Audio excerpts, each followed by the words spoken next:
Good morning.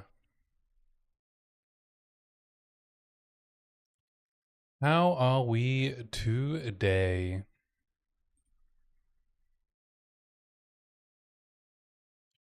Y'all doing all right? Welcome in. Gonna play some POE 2, talk about some POE 2.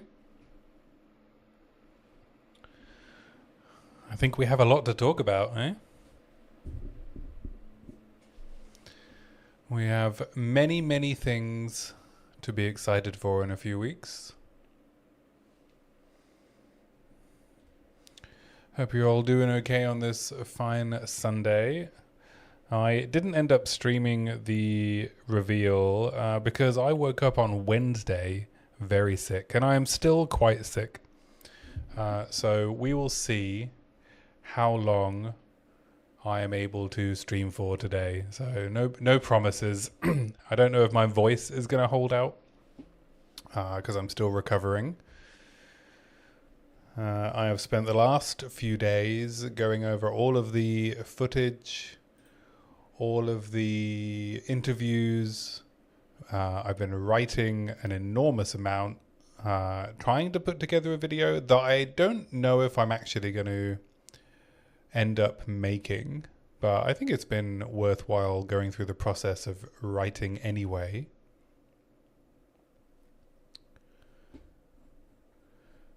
Just for my own sake, to just make sure I understand all of the information that we have today, my opinions on everything we've heard so far. Billy the Money, how you doing, man?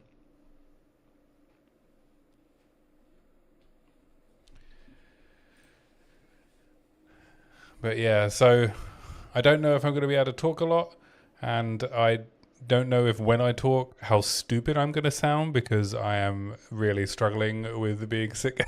It's making me a bit slow. How blown is my mind? Dude, when I sat there with my note-taking app open trying to like take notes on everything that was being revealed, it was like so overwhelming.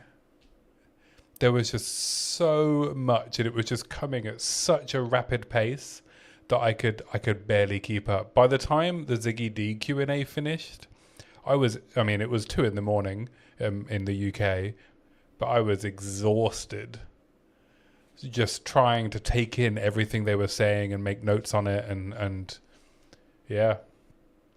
Awesome, right? Isn't it awesome?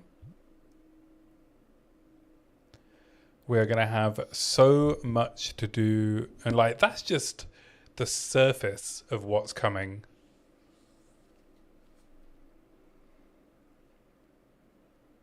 Yeah, right. That's just, you know, new league, quest lines, endgame system, right? Like we don't even know like the extent of like how deep the systems go, new crafting options. I've got some hot lemon and honey here. Try and keep my throat healthy throughout this stream.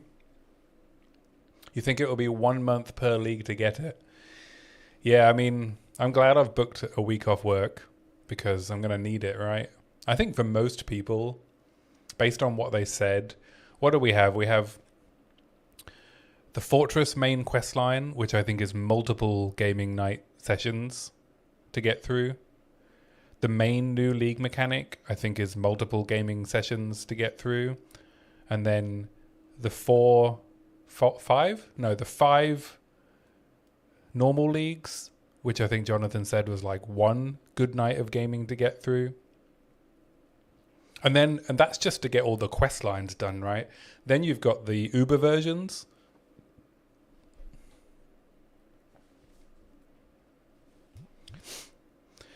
Before the reveal, as you can see, I have been playing my Titan.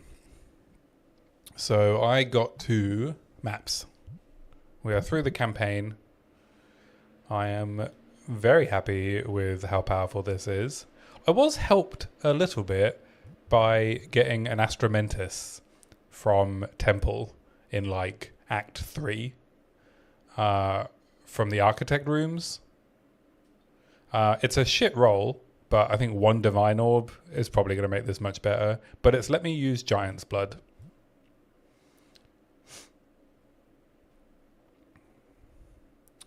So I have a pretty decent mace I crafted in the campaign. Don't know what DPS it is. 350 DPS mace. Should take me through early maps a bit further until I can get another one. I've found plentiful Greater Jeweler's Orbs. So my Forge Hammer, Rolling Slam and Volcanic Fissure are all 4 slot.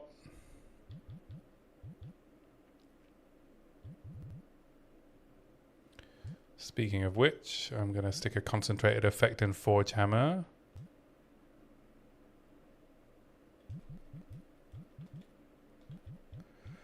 Before I forget, instead of this armor break. A bit more damage.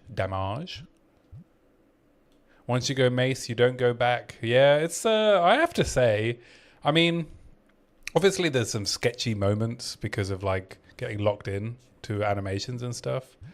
But yeah, it's,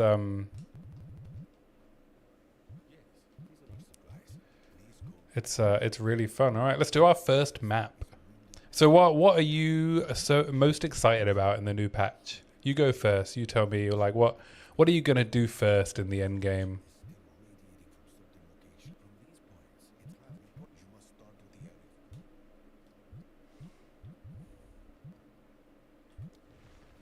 No fucking idea. That's a good thing, right? Isn't that a good thing?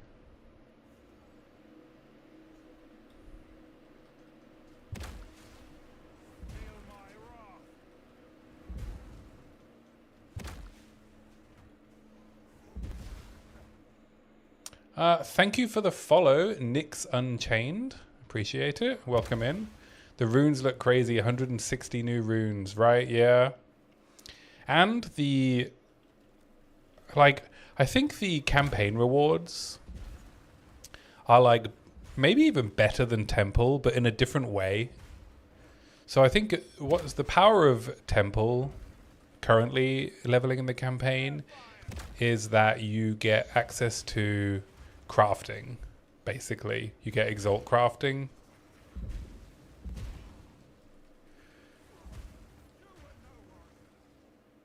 Like regals and exalts. You might rush ritual or breach. Yeah, I mean, if you're like, are you guys planning to play? I mean, SSF looks like maybe it's going to be in the best state it's ever been in. I'm almost tempted to play SSF. Almost. I probably still will play trade just because I would like, if I want to try like some of the new build around uniques, I would like easy access to them. And because I play so much at League Start, I generally have enough currency that I can buy whatever I really need. So I will start trade. But yeah, Ritual looks really cool. Though Ritual is super rippy early on because of all the chaos damage. Breach looks cool. I think I'm just gonna go through the fortress at the start and see all these like new map modifiers. You get access to like, you know, all the strong boxes, essences, all your map juice.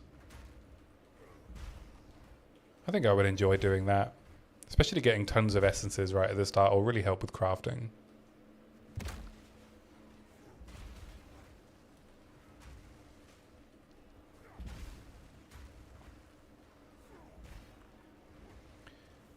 But yeah, the campaign rewards now, and if they like, with the ritual change, I mean, what if that means we get a choice of uniques from Freythorn? And then you get to update that unique through the rune forging halfway through your campaign. So you can get a leveling unique that you can then upgrade. You also get the unique in Act 4 from Elder Maddox, which you should be able to upgrade as well. I think our campaign power is being increased quite a bit. I've seen all of the interviews so far. Yeah, I really enjoyed the Chris and Jonathan interview.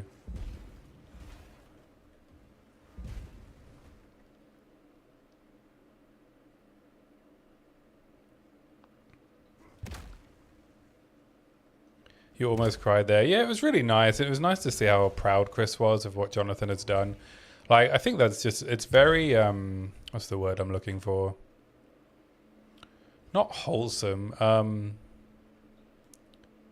Like endearing of Chris to be so complimentary of how Jonathan's different style of running the company has translated into a better game. Yeah, gracious. Gracious is the word I'm looking for. It's very gracious of him, right?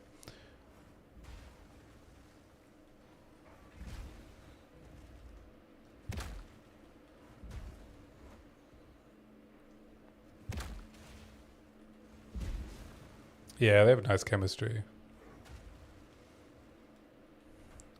Are we talking about... Hey guys, Quintus, welcome in. Are we talking about the Chris Jonathan interview? Yeah, it's a really nice chat. You don't get much new info, which I don't think was the point. Just them kind of reminiscing about how they built the game together, you know, some of the development stuff. Chris gets a bit nerdy on how they're doing some of the technical details. You know, like how are they doing the procedural generation for the ocean? Like a dad being proud of his son for doing a better job. Yeah, in some ways. Yeah.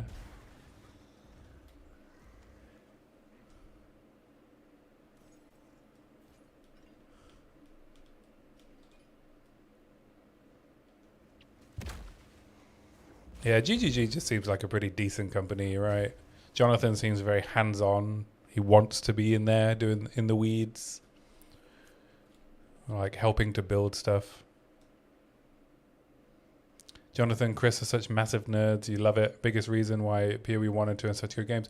Yeah, and I think Jonathan, he's repeated this a few times, right? Like, he just keeps repeating, he's making a game he wants to play. He's not making a game to get the most players.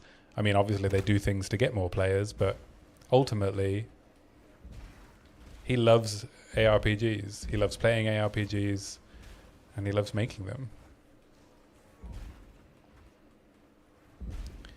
Mark is also a good son. Yeah. Chris always digs out interesting stuff about production processes in his interviews. Yeah, I found it fascinating, even if I didn't really fully understand what they were talking about, because I don't know anything about game development. What was it when they were like, they got really into the weeds on that procedural generation stuff? Was it noise maps they were talking about in terms of how the tiles are procedurally generated? Chris and Mark next. Yeah, that would be cool.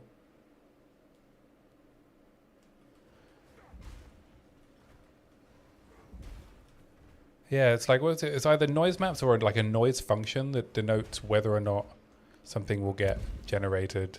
A lot of maths and statistics. But that, I mean, that also explains why we get these like weird edge cases, right? Because you end up with these, I guess, race conditions where something gets generated that's not compatible with something that's next to it. And I guess as they come up, you need to like hand fix them. Sleepy Dude 42, damn, your channel's small. Yeah, I'm a pretty small streamer. Small streamer, small YouTuber. Welcome in though, Sleepy Dude. Nice to see you.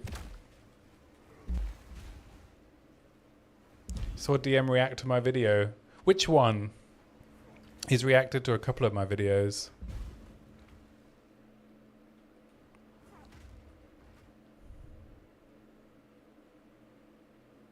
These invaders will not find an easy conquest. Steel yourself. You love how much access these guys give us? Yeah. I mean, they're probably one of the most open developers in the gaming industry, right? In terms of how much they share with the player base, how much they communicate with the player base. What was I doing?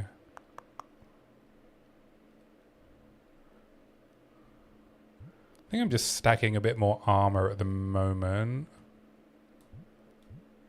Oh, I could get some more life.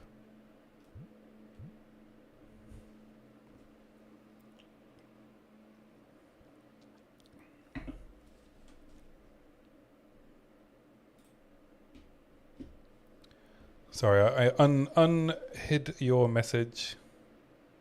Sometimes it also comes to bite you in the ass, like you create this all auto-creation of maps, but if you want to eliminate the edge cases, you might get a performance drop in the algorithm. Right, yeah, because you'd have to check it every time you run it.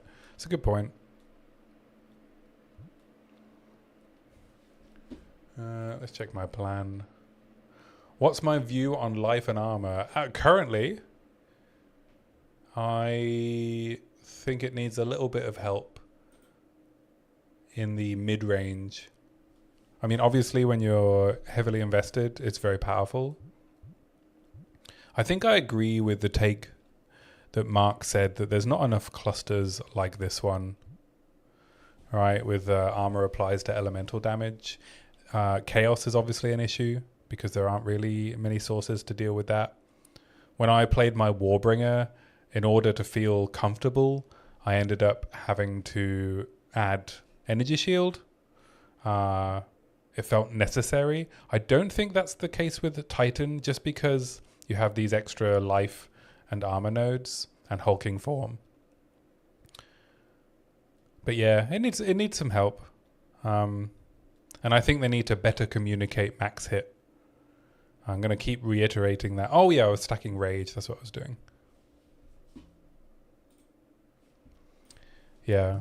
I think regardless of what they do with Runic Ward, with anything like that, they need to communicate to the player what's their max hit is. Because if your character has 2k life, but you're able to mitigate enough damage that it acts as though you have 8k energy shield, you need to communicate that to the player, right? Because otherwise they're going to see 2k life, they're going to see 8k energy shield, and they're going to assume, and sometimes quite rightly, that they can't take as big of a hit as someone with 8k energy shield, because nowhere on my character sheet does it tell me how much physical damage or elemental damage I can take. Nowhere. So my life pool is almost irrelevant in that case. All right, because I don't have the information that I need to understand my defensive position. I don't think we need to know EHP, but we do need to know max hit. So that is my core stance on it. This is the case with ES as well. To some extent, yes. But I think it's more important when you're looking at mitigation layers.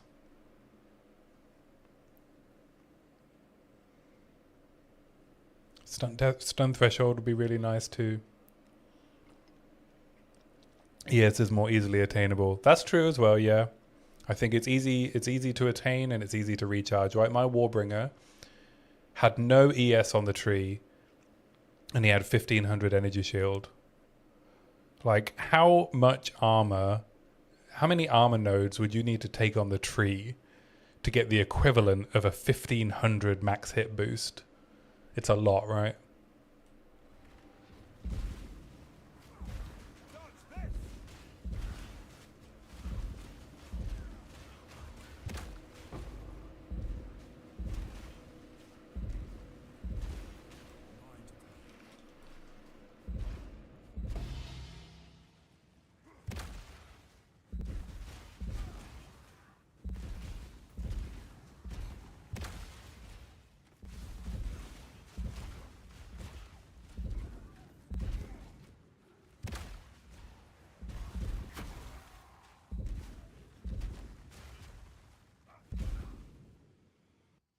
Yeah, I know Mark mentioned they're bringing down ES recharge.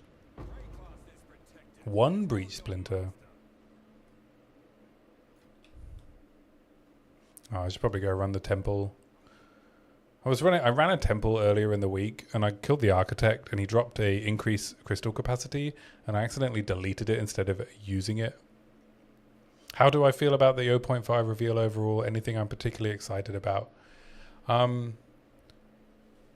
I was blown away by the reveal. I think it's incredible. I think anyone who thinks they haven't put an insane amount of content into the game is wrong.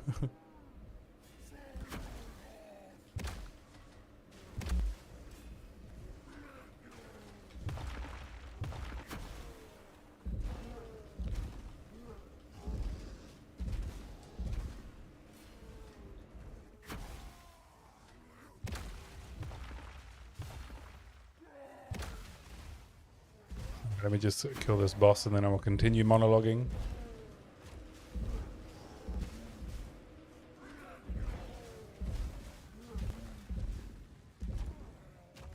Anything I'm particularly excited about?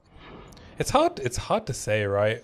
I think when I think about what we're going to get to do in the expansion league, it feels like an expansion, right? This feels like an expansion to the game. That's how big this is. Like, in my mind, it feels like an expansion.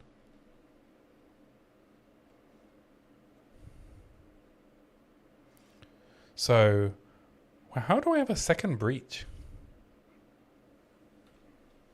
What? How can I get 2 breaches? I don't have any Atlas points, do I? I've not played HCSF this league.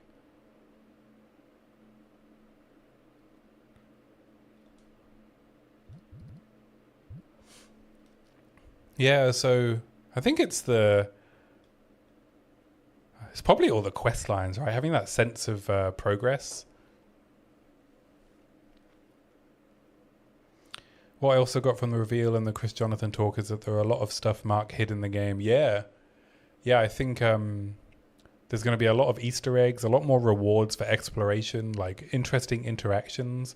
Like I think I heard, can't remember which interview it was, but Jonathan said about like if you're holding a certain item, when you walk past a certain area, you'll get this like glowing rune and it'll reveal a secret area with a special crafting bench.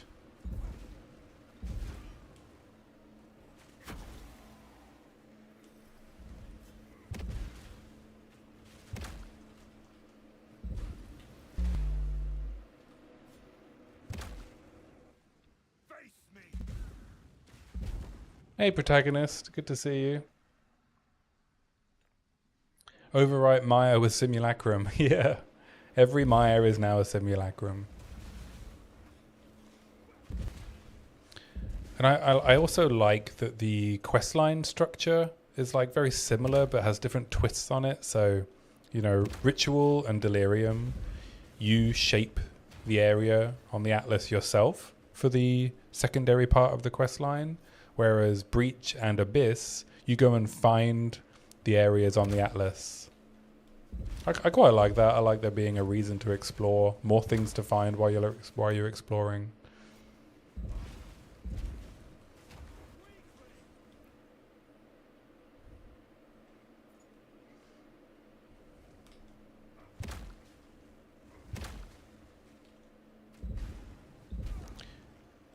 That's just the League quest line. As far as I understand it, Abyss cracks will appear throughout the Atlas, not just in the hub. The same as breach hives, right? You have to, you'll get your first breach hive in the starting hub, but then you'll also find breach hives around the Atlas.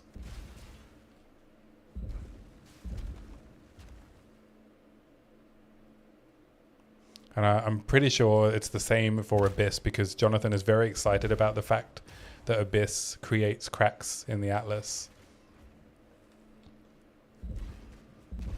So after you've done the quest line, you'll still find cracks like around when you're exploring that you can close up, which will give you guaranteed access to things like Dark Domains and Kulamak. Because I think my biggest bugbear with Abyss was that like the RNG to find Dark Domains was very frustrating, and they've basically fixed that.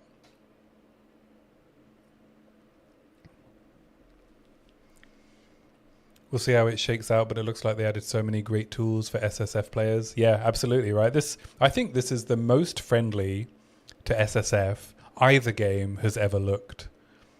I really like the way that they've narrowed the scope of each of the league mechanics so that you could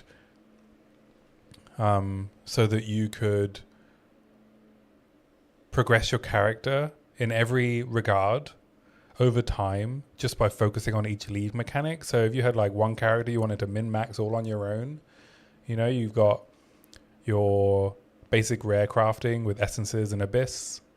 You've got your jewelry crafting with Breach. You've got, you need a particular build enabling but quite common unique farm Ritual for a bit, right? Also get your omens to finish off your gear.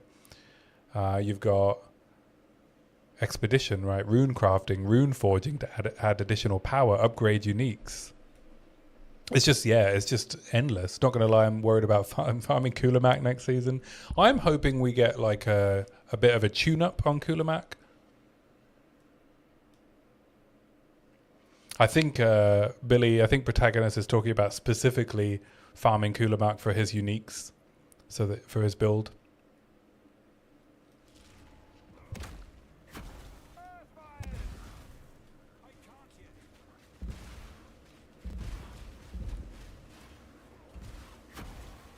Assuming it doesn't get gutted. You know what I'm quite excited about? So I'm almost certainly, at the moment, planning on doing my run and gun Pathfinder as my league start. Because I want to do all of the content, and I know that if Riven doesn't get touched, which I don't think it will, then run and gun Pathfinder crossbows is going to be really good still.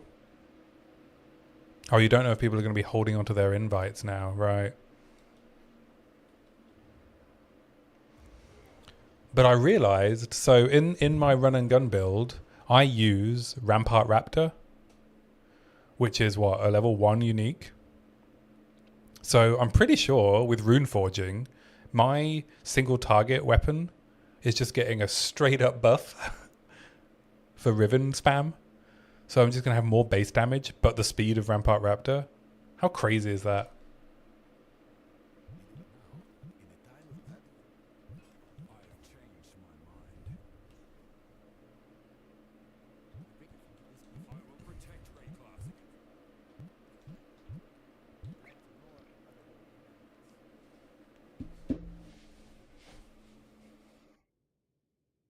Something new that looked really good with Unscalable Riven. The Kalguran support the buffs damage. Right, Atalui's for Runic Ward. As long as it actually works with ammo skills.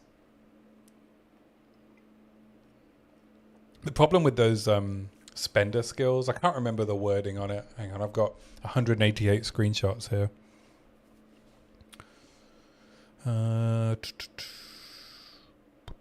Runes of Uldir.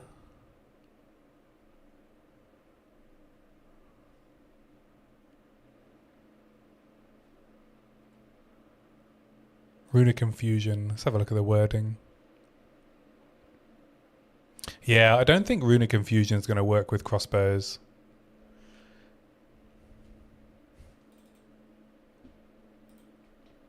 I have it here. Because it's the same wording as Atalui's, right? Which doesn't work with crossbow ammo skills.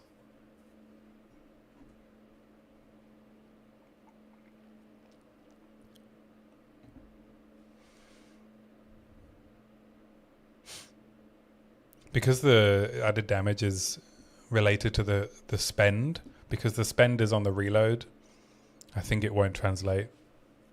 Unless they fix that interaction. Maybe they'll fix that interaction. You never know.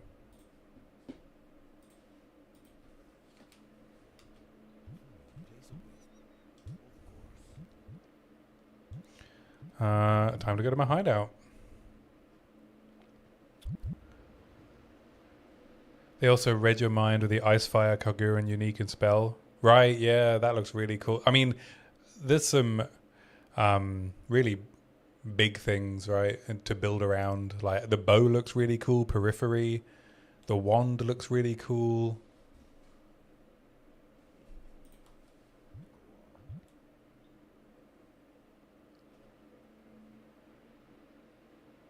Thank you for the follow, with no jeans. I like your username. It's very good. You're having a hard time not to theory craft too much at this stage. We will have so long till we get patch notes. Yeah, I'm just jotting down build ideas if they pop into my head, or like things I want to try with my old builds. Hey Toxic, good to see you.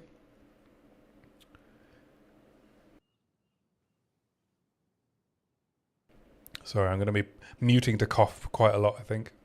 You will change something real big with the launch You'll leave my standard hole and go full league. Ah, welcome to league play, Toxic. Welcome. I knew you wouldn't be able to hold out. You have post-awesome reveal stress disorder. You can't even play right now. Feels like a completely different game.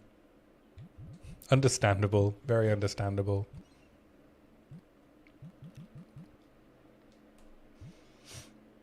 Yeah, I'm just playing as like a backdrop to us having a nice chat about the new reveal. Just dropping by. Thank you for your latest video. Awesome username. Also, much love. Thank you, With No Jeans. I appreciate that. I'm glad you enjoyed the video. I've been getting some really lovely responses to it. It's been very heartwarming to see people respond well. It's really hard to tell whether something like that is going to work right. Have I done something new that people find valuable? Are people going to enjoy my style of delivery? So it's nice. I've been getting some really lovely comments. And the video is ticking along really nicely. In fact, I mean, this obviously only matters to me, but I am only 32 subscribers on YouTube away from 1,000. Which is, to me, you know, I'm so proud of. Like, the last 4 videos have taken me from like 200 to nearly 1,000 subscribers. And that's the magic number, right? That's the magic number for YouTube to consider me worthy.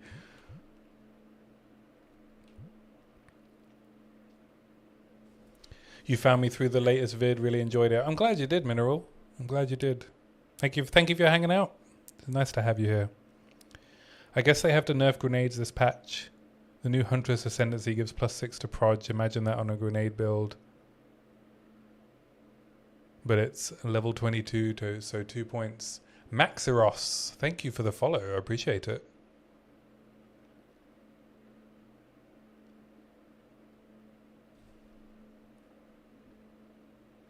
Do they have to nerf grenades? What is the Huntress? I have that here somewhere in my folders. Spirit Walker. It's not a permanent +6 proj, is it? Oh, it's from, you mean from the owl?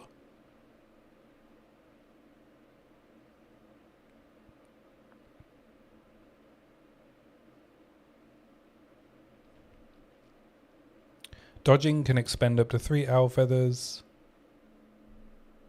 100% more empowerment effect per additional feather expended. I think you have to jump through enough. I think you have to jump through enough hoops for that they probably won't nerf it too bad, Toxic. I think you'll be okay. We'll see. I'm going to do slow breaches while my character sucks. Gaius Quintus. Hell yeah, is the latest one building? Yeah, it's still the latest one is still building a character. So I've been writing for the last two and a half days, thinking about whether I should make this video on an analysis of what the revealer tells us about the future of PoE 2, and I've written 11,000 words in total. Not for the whole video, a lot of it's notes. And I don't think I'm going to make the video. I think my energy would be better spent elsewhere. I think there's plenty of good summary videos already. So yeah, I'm just finding that the character building video is just ticking along. It's just getting a couple of thousand views a day, or 1,000 views a day, I would say, which is nice. It has a long tail because it's quite evergreen. So I'm getting a lot of new subscribers and new follows. It's really nice.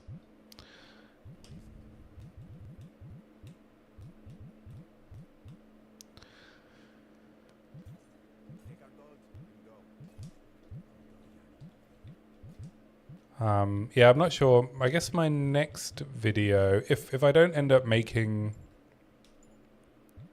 this one, we get attribute modifier. That'll do. Yeah, I'm not sure what my next video will be if I don't end up making this one.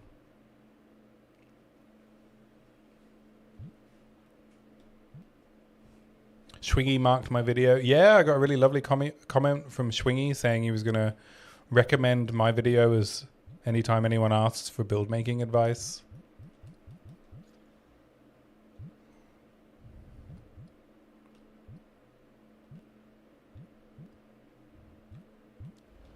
I don't think we need to be putting in brief. Can't wait for the fragment tab. Maybe that's the thing I'm most excited about, the fragment tab. You sent all your POE playing friends great resource. Oh, I'm glad. I'm glad it's useful. I'm hoping people could, yeah, just keep going back to it. Tabception, yeah. About the quality of live in-game build, great addition, right? Especially for console players. I would say my knee-jerk reaction to in-game build guides wasn't positive, but since I've thought about it, I understand completely. I guess my initial reaction was that it's a shame that players need like that level of hand-holding. But given a lot of the responses to I posted the video on making your own build on the POE build subreddit. And even in that subreddit, a lot of people complain that they struggle to even follow build guides. And so I think there is quite a large portion of the player community to which the in-game build files will be very useful. And it's useful if you plan out your own build. So I don't like having to keep, swapping out to POB to look at what I'm planning on doing.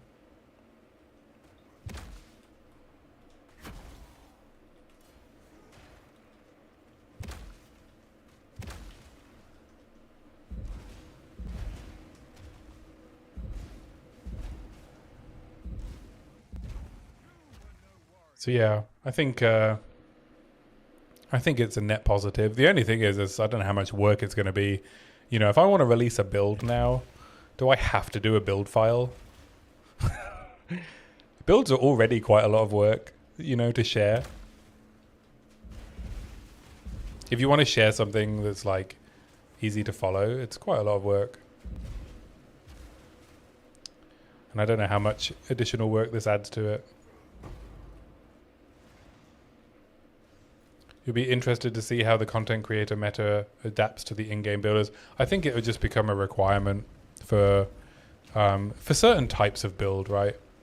I think for like a Jung Roan build, I don't think he'll bother. I think for a more beginner-oriented build, it'll be necessary.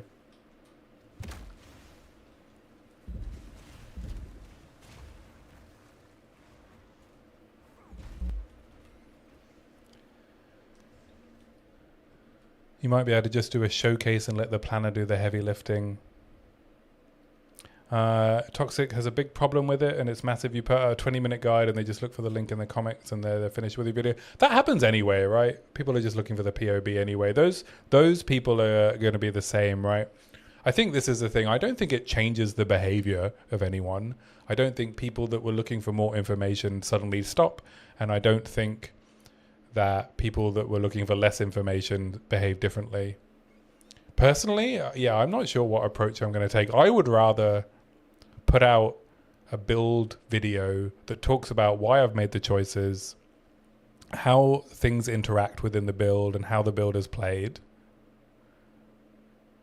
and give a general shape of the build. I think would be my preferred style, right? To equip people with the tools that they have to like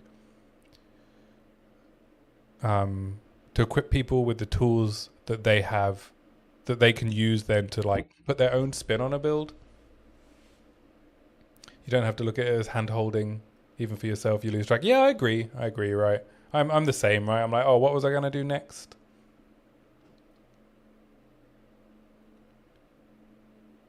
Hopefully the existing build tools incorporate a way to export build files easily. Yeah, they'll have to develop it, right? Because it's a specific file format. Mineral Junction, but yeah, they will absolutely do that. Price checking being in game is so massive for the average player. Yeah, I think, yeah, especially for the average player, right? I think the price checking thing is interesting because it's going to be slower than using Exiled Exchange. Just because of the nature of the UI. But I think you may end up not running into the rate limiting problem if you use the in-game price checker instead of Exiled Exchange. I run into the rate limiting problem quite a lot, mostly because I'm quite lazy and I save up my my gear in a quad tab and then I price check it all and then put it in the shop, which is probably behavior that I need to change anyway. Because I then run into the rate limiting problem where I'm like, I keep not being able to do any more price checks for half an hour. So I never end up making it through my backlog of things to price.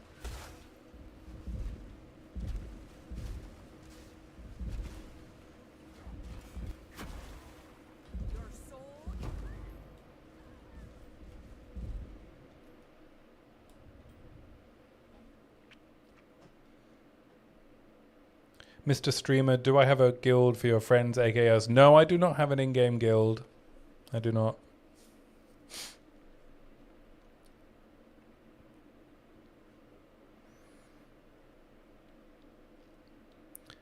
My community building skills are poor.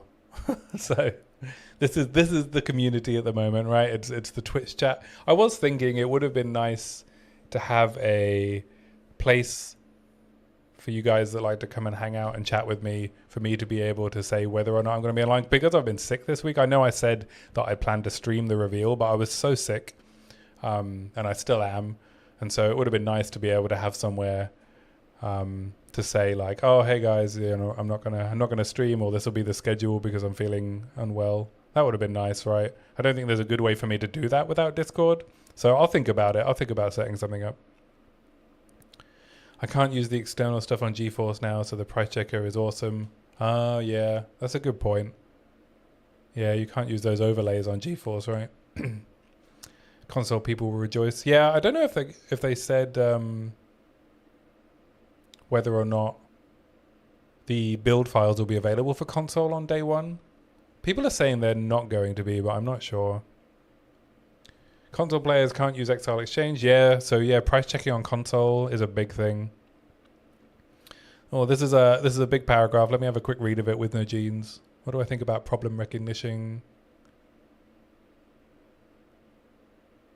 I'm thinking as follows. If I hit a wall later in maps, I often have troubles to recognize which of the different layers to tackle first. Of course, I can deduce if damage or defense is the problem and go from there, but I sometimes get confused about the specific thing that needs to be taken care of next. Trial and error in POB is somewhat frustrating. Should I just do a specific forum post at this point? So you're asking how you go about recognizing why you're struggling. I mean, that's a good question. So I guess for me, sometimes it's about recognizing what kind of content I can't do and maybe trying to understand why. So, I mean, often like the heavy swarm content is often a problem that I run into, like Breach early on can be really challenging because I can't deal enough AoE damage quick enough, right? So that tells me that's a problem I need to survive. Sometimes I'm getting stunned too much. Again, that's like, am I not killing quick enough? Are the monsters staying alive too long? Or my passive defense is the problem? And it could be either, right?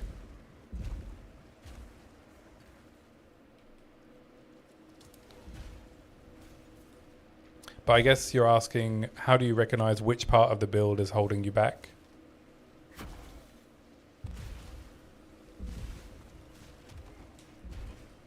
Yeah, I guess that's a good question that I have maybe internalized the answer to, but perhaps don't have a good response for. Sometimes, yes, when the issue is, I'm not sure what's wrong with my build, and I guess you see a lot of those posts on the POE subreddit, where someone's like, I've tried following this build guide, it's not working.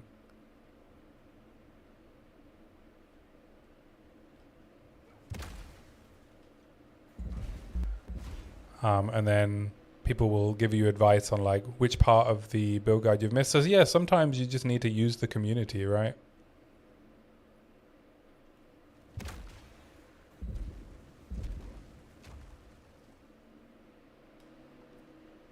Experience is the best answer for this. Experience, and then leaning on people that do have experience. Yeah. I mean, that was something I tried to emphasize in the video, right? That it's not, there's no issue with relying on the community to help you with something while you develop the experience to understand like how to problem solve. That's the great thing about this game, that we have a community like this.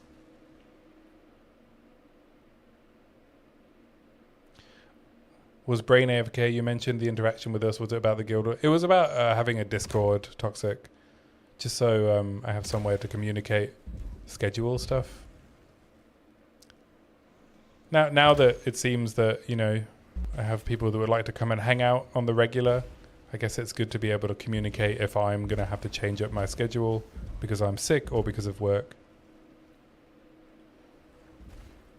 Thank you, your answer's already helping. I mean, I hope the guys that replied to you in chat are helping as well. They are as knowledgeable as me in many ways.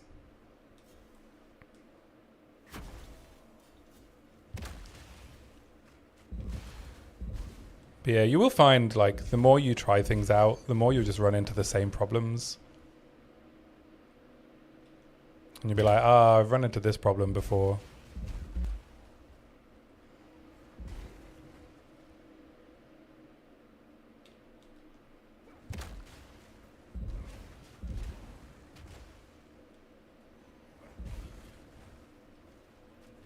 Everyone, yes.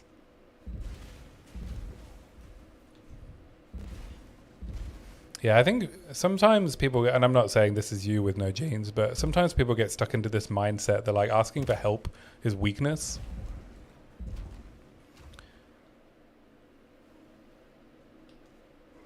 And that it's like a failure to need to like make a post saying, oh, I don't understand this thing. Hell, even if you make a post saying you do understand this thing, you'll probably find out that you don't by someone who knows more. That's what I found out posting about posting my builds on the POE 2 builds subreddit.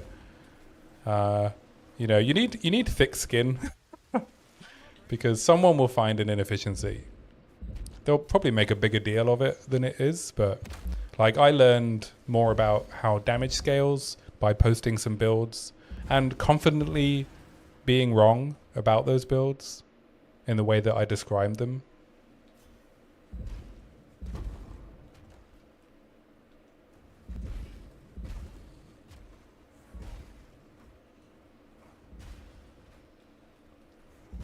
Totally agree about the community stuff. This game is complicated enough that it's nearly impossible to try and master it as a new player, learning it from all first principles. Yeah, unless you have an enormous amount of time. Even then, right, you're still going to be reading.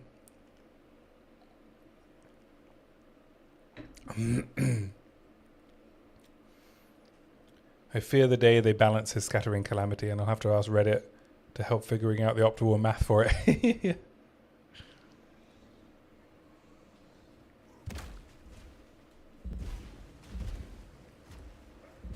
Yeah, I think like one of the, I'll admit something that I didn't understand that I confidently thought that I did. When I was putting together my original Sin Stormweaver build, I assumed that increased damage taken always acted as a more multiplier rather than within that realm as an additive multiplier, right? But it's its own vector. So I misunderstood. And so I said that in the video, the build video, and I posted it on Reddit.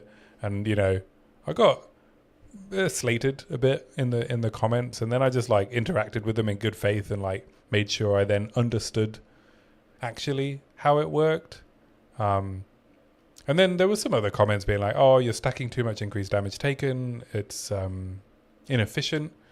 And then I was like, oh, okay, thank you for the advice. What would you suggest I do instead? It turns out they hadn't actually looked at any kind of depth. They'd made the assumption that the way I'd set everything up was not the most efficient way to do it. It turns out I couldn't actually find a way to generate more damage, and I had accidentally, even though I misunderstood, still done it correctly.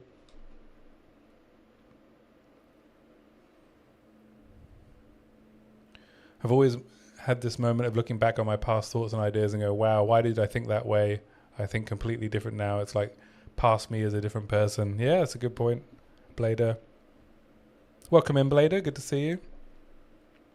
Normally with experience, you tend to trivialize some stuff and make it obvious for yourself, but it was not like that when you started. So yeah, just ask around. It's the boiling Frogger-Kruger problem. Yeah. They need to do a better job of explaining how things work or accurate in-game info. I agree. Good to be here, taking a break from painting and coding. Yeah, come relax. Rest your eyes, rest your hands. Yeah, we definitely need some better communication of in-game info.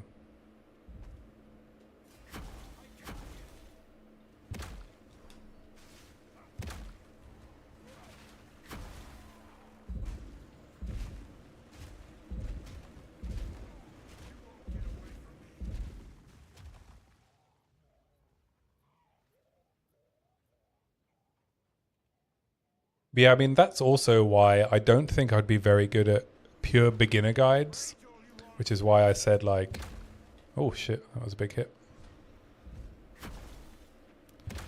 I think I said in my Reddit post, right, my video is aimed at intermediate players. And I think the problem I have is I've forgotten what it's like to not know anything about the game. So I think I'm quite good at explaining things to people who also already have a decent understanding of the game. But it's because I assume a certain amount of knowledge where I've internalized some of those smaller details that beginners would need to know that I wouldn't be very good at teaching beginners.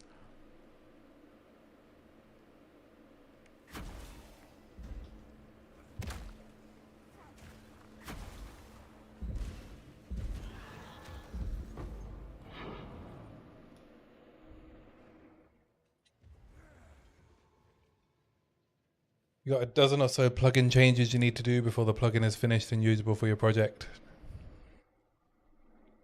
You just learned how gain damage as works and felt like a moron. Guys, that's, yeah, you don't need to feel like a moron. I tell you what, one that took me a while to understand, which wasn't clear to me, was conversion. Because you always see the line, conversion happens at the same time as gain as. And so I was making all these assumptions, taking that literally, but it turns out there's 2 conversion steps.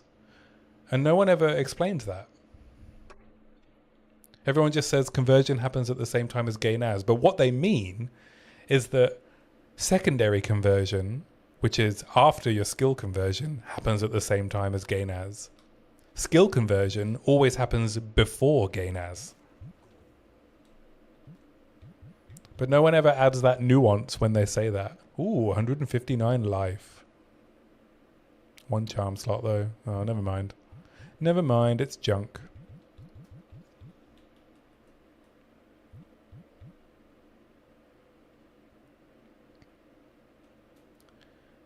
Play without a loot filter and stay close to your roots. I'll let you take the brunt of the work on that one, protagonist.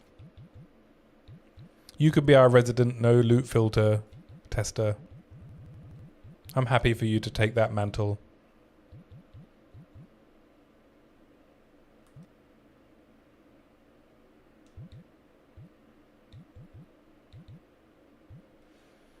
I'm still running around with 15% move speed on a item level 48 pair of boots. It's pathetic, isn't it? How are my resistances? I have too much lightning rares and not enough cold. Alright, I need to replace that rune.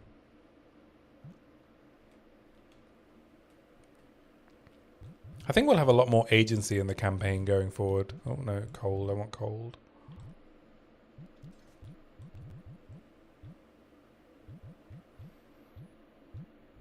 I don't know if you saw, like, in one of the reveal pictures. This is quite good. Where are we? Runes of Older.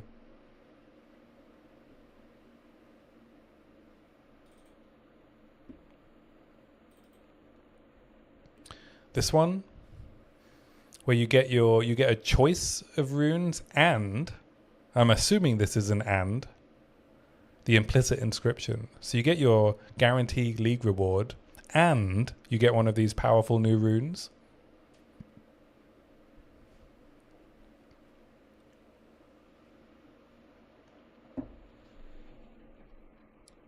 That's the exact thing you didn't know about. Yeah, guys, right? It's not clear. Like no one explains it very well. So you're not a moron for not knowing it. It took me a long time to realize that.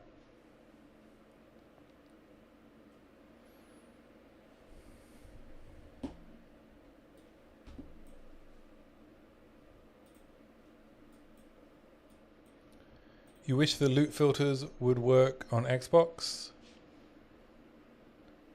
Oh, they don't work on Xbox? I thought they worked on all consoles. Guild Wars 2 has a nice training ground called Special Forces. You add buffs, debuffs, states control environment. No need for POB after that. I think it would still be quite tedious to do that kind of testing. Yeah, but you're right. You wouldn't need POB, but you probably still want to use it to test assumptions. Otherwise, that's a lot of like changing things to test them.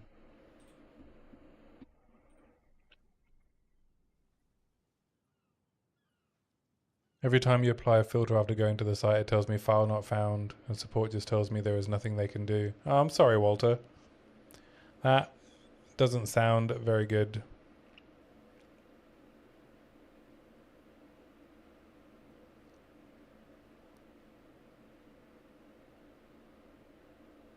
Implicit inscription seems like adding enchant onto the skill gem. No, I think it means the inscription is the recipe, right? So I think it just means that you get the guaranteed league reward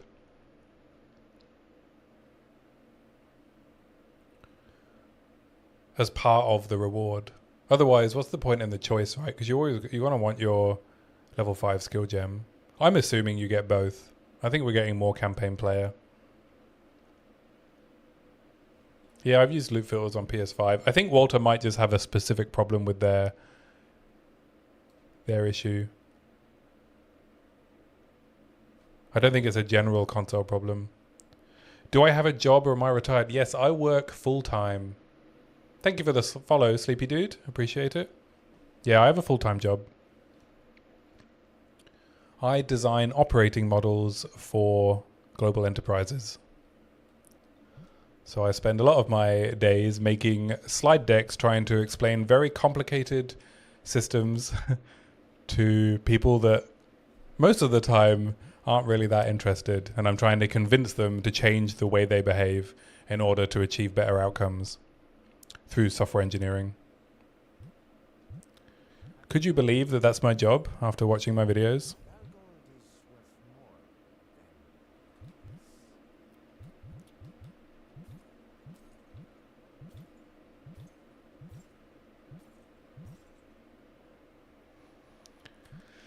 Rarity, fire res, stun threshold, move speed. I probably do want some rarity at some point. It's a nice...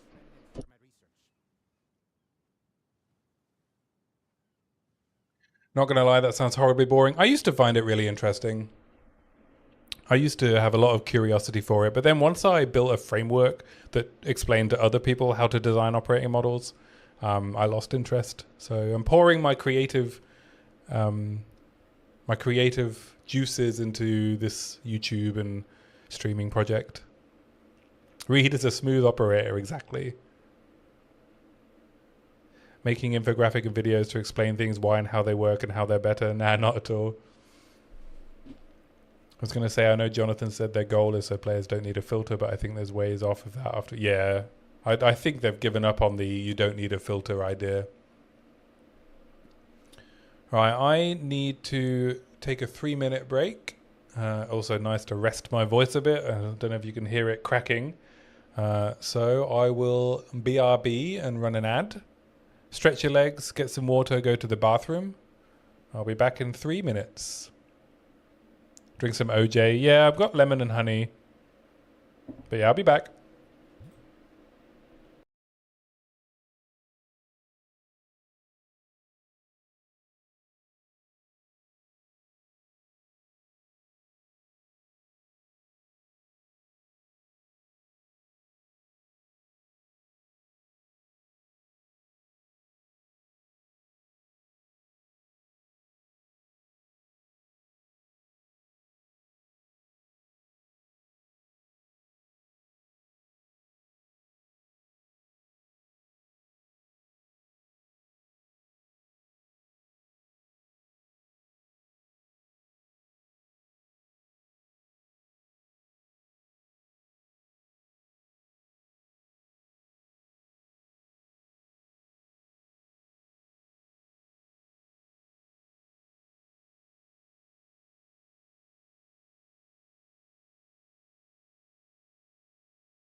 I am back. Thank you for your patience.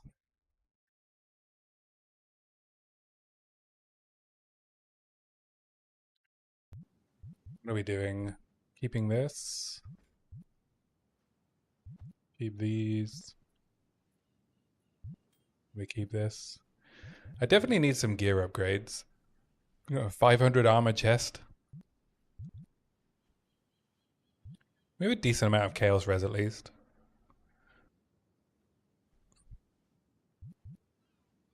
Definitely need some new boots. Definitely need some new boots.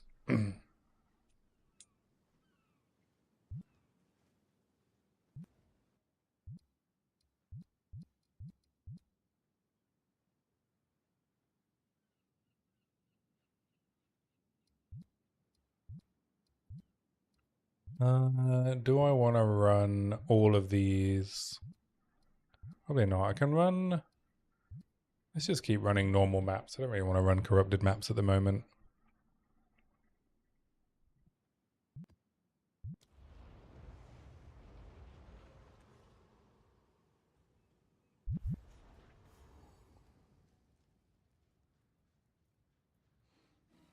Yeah, my job can be quite boring.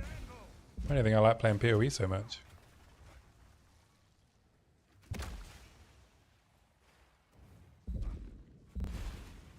But I'm extremely good at it, and it pays for my life. So sometimes you just gotta grin and bear it, you know? Feel my wrath.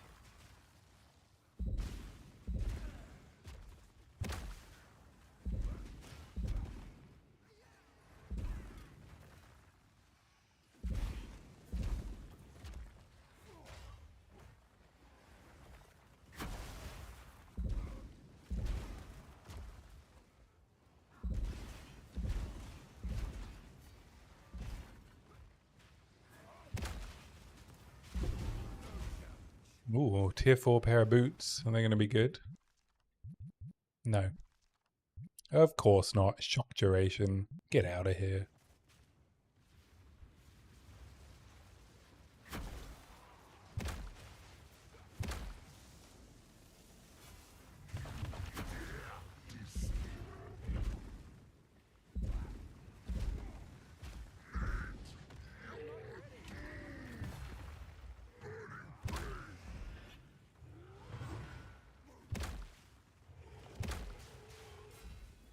Be able to block a lot of that. Yeah, with the ruined.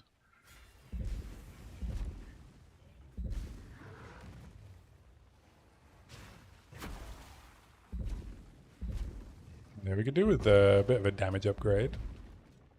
I can't yet. I think getting more max rage is probably going to help. Get battle trance. Do you know why miners always complain about their jobs? Because it's boring. Great flame! I enjoy a terrible pun-based joke. Thank you for that.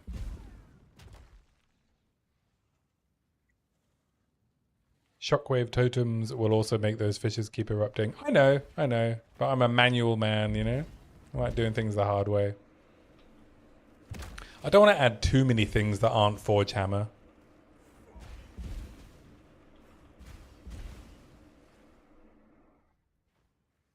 I'm enjoying this slow, steady pace. You know, taking the scenic route. I don't really feel the need to make too much fast progress on this character, right? It's really just a backdrop. And a little challenge. Oh, I meant I wanted a better mace. I only have a 350 DPS mace. But yeah, thank you for the suggestion.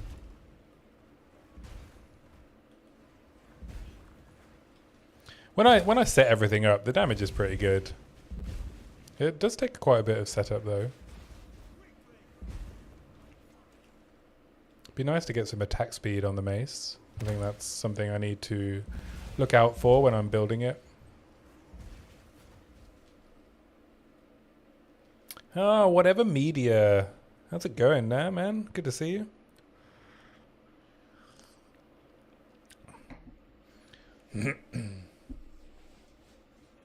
I wonder how many of the new runes will feel worth running, and flat fizz to my weapon always seems mandatory.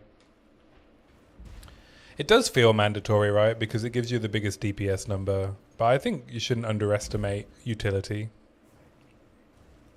I think the flat damage stuff will still be mandatory for single target, but I think a lot of the new weapon runes are probably going to be quite good for clearing. I think you're on your way to work, just finished editing a video for Major Aimless. Oh, I didn't know you did editing for the other creators. That's cool.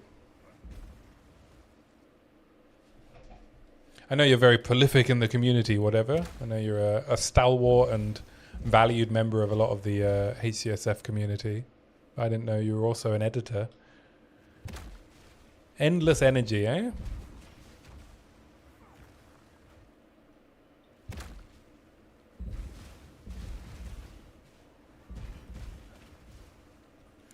Yeah, I mean, speaking of like utility for clear and single target, I think we learned an important position from GGG in this reveal.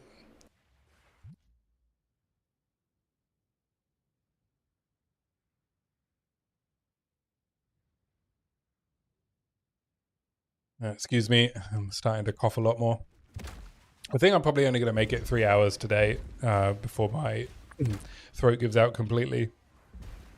But yeah, I think we learned an important position, right? Jonathan said, and this isn't a value judgment, right? I think this is just me understanding their position. They are happy with the pace of combat in this game. And based on the small teaser of what we're getting, Twitch is dying and the stream is no longer loading for me on mobile, but I hope you have a good stream. Ah, thanks for popping in, whatever. Hopefully that's not me that's causing Twitch to die.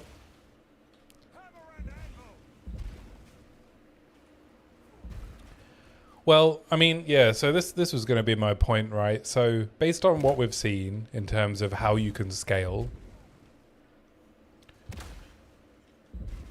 there's no, what should we say, medium density, I think, is going to be, I think you're going to have a good baseline of clear and a good baseline of single target to do pretty much all of the content in the game. And then from what it looks like to me, you will have the choice to scale up the high density combat, right? So if you have really strong AoE clear, right, then you'll be able to scale up the effectiveness, the amount of monsters, how much damage they're doing, because you know you can clear them quickly. And obviously you'll be able to scale up map bosses. I think they're leaning more into juicing up map bosses as being a viable avenue of general farming strategy. I mean, we haven't seen much, right? We've seen the Wisp node, the Shrine node.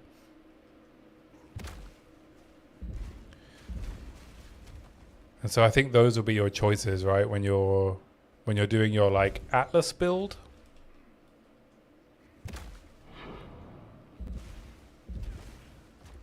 Not either or. I think you'll have options to increase the power of the hordes and the power of like single targets. But yeah, the ritual chain of fighting map bosses in a tiny circle, I mean, I don't know what, does that count as clear or single target?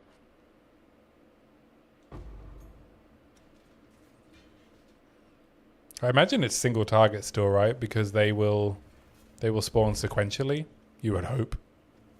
And so you would have a small lag to be able to kill them before the next one spawns. You have to remember that whenever they're doing showcases, they're always showing you someone who's terrible at the game playing,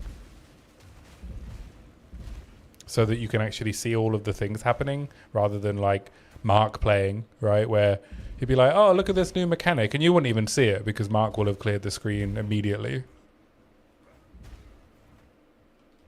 You got to run for Mother's Day stuff. Glad to stop by for a bit. Have a good one. You too, guys. Thanks for hanging out. Good to see you. I'll be back online tomorrow, so hopefully I'll see you then. But yeah, enjoy Mother's Day. I think I'm in the, you know, our Mother's Day was a while ago in the UK, so rest of world has Mother's Day today and I don't.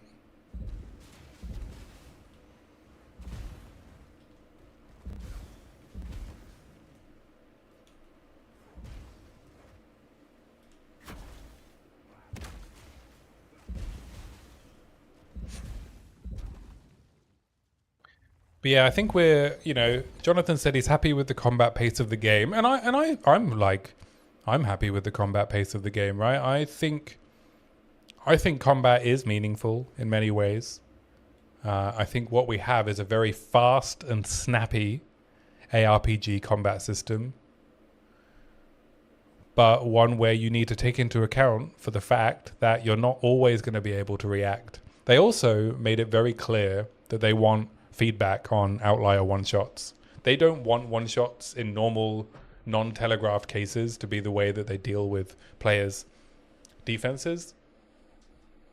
They communicated that through talking about how they want to nerf leech, energy shield recovery. Right, these are signals that they want to reduce the number of one-shots.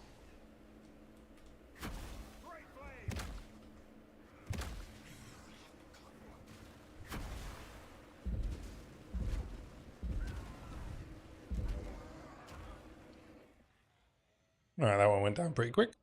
Oh, I need to go do a temple.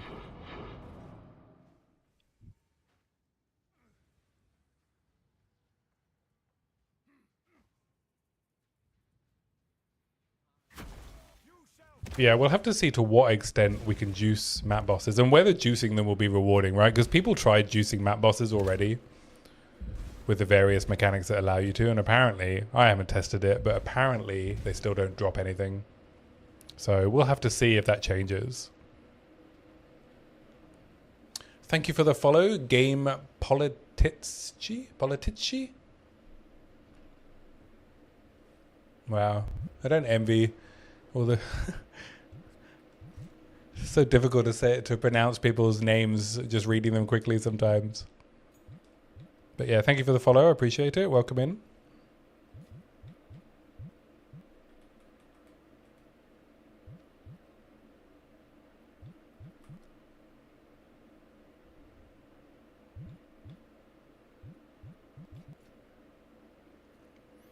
Yeah, that's what you're afraid of. Wisp bosses are worthless. Last season doing the extra soul infused bosses also didn't reward shit. Yeah, so we'll have to see, right?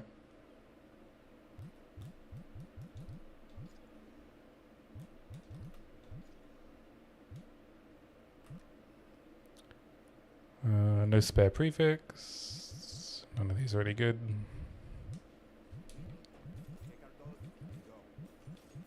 Or did I just sell that I didn't want to? Augments. Alright, let's go do temple. Have I played any more Saros? Yes, I have. Today I finished the Blighted Marsh. I think I've played enough Saros now in my downtime. I played a bit last week when I wasn't leveling my Titan. Saros is so fun. It is a lot of fun. I will say, for those of you who haven't played Returnal, I think Returnal is a better game. I don't think Saros... I think Saros is a really good game, and I think it's a lot of fun, but I don't think they've improved on Returnal. I think in their attempt to make the roguelike system more accessible, for me, who didn't struggle with it, I think what instead they have done for the way that I play is reduce the number of decisions I need to make in a run. You feel like the edges are sanded off a bit. You love the environments a lot though. Yeah. So I think Returnal had a lot more in-run decision making, which made it more interesting from a replay perspective. I think the moment-to-moment gameplay is just as good. I just think, you know, Returnal has that little bit extra. by run. But yeah, and now that I'm used to the game and I've got some of the more powerful weapons, the runs also feel quite a bit easier.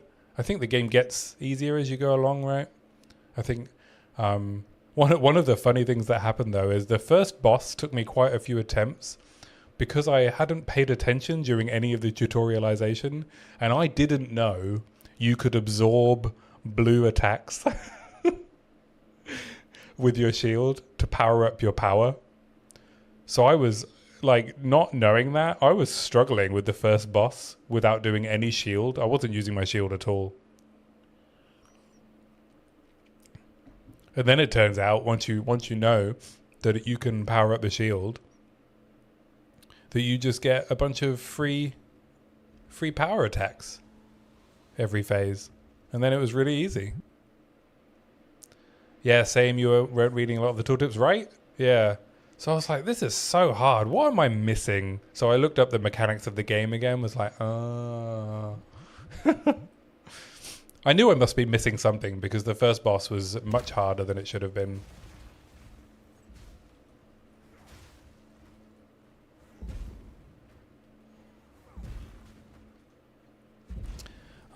Also, going into the first boss with a shotgun was not a fun experience.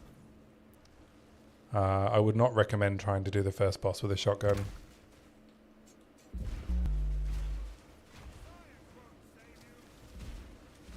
Trying to shoot those stupid little flower things with a weapon you have to aim. Shotguns are so bad. They're really good in arenas. They're really powerful in the arena fights. They do so much damage when you're up close. But yeah, for bosses, they suck.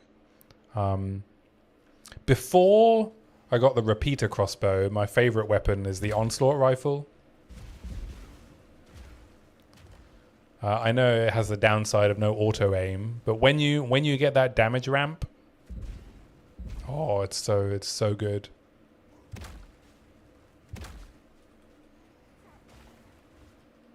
So good. But yeah, I'm enjoying the game. Smart rifle with extra rounds and power generator. Yeah, smart rifle is really good as well. And I'm really enjoying the crossbow. That I just like. I unlocked the crossbow and then completed the Blighted Marsh. I think the last two bosses I did first try. And then it does that annoying thing where they like make you go back to the main hub. So you can't like one-shot the story. But I reckon my build in my Blighted Marsh run would have taken me to the end.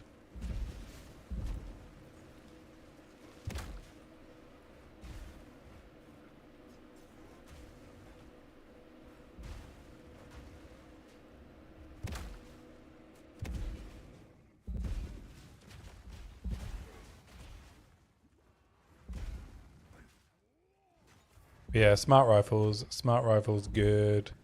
It took me a while as well to understand the proficiency system, you know, because I think in the first game, I can't remember exactly, but proficiency had more of a weighting on the actual power of the weapon rather than the potential power that it has now. It's got some interesting systems.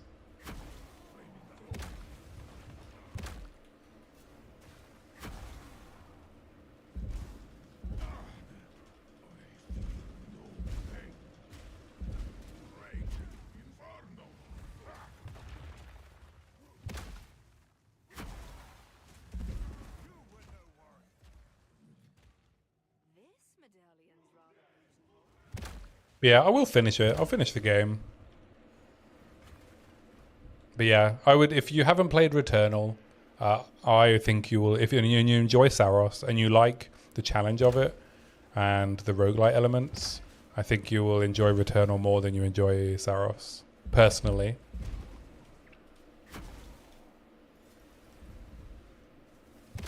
That's my take.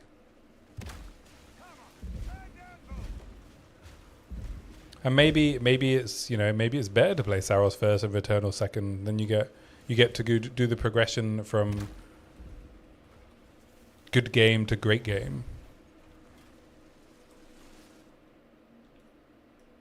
Maybe that's the better way around to do it.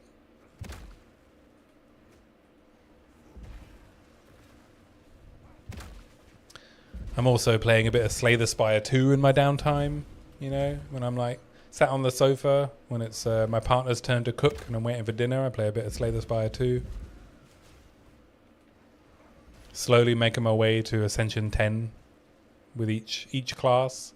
I mean, like, I've done Ascension 10 on Ironclad, which took a while. Ironclad was not that easy to get going for me. And now I'm on like Ascension 9 on the Silent.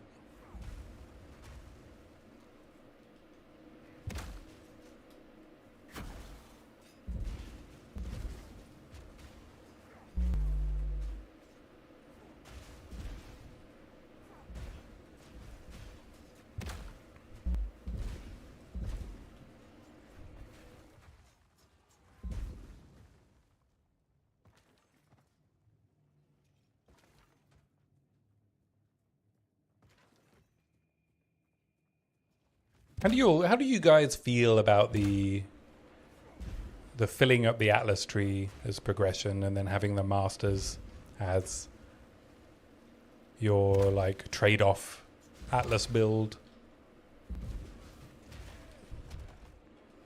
What was your guys' reaction to that?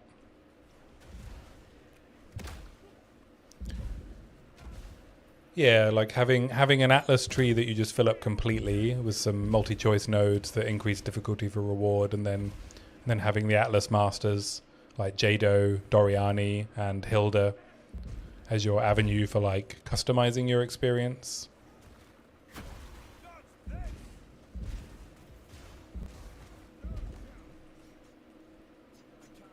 You're indifferent? Fair enough.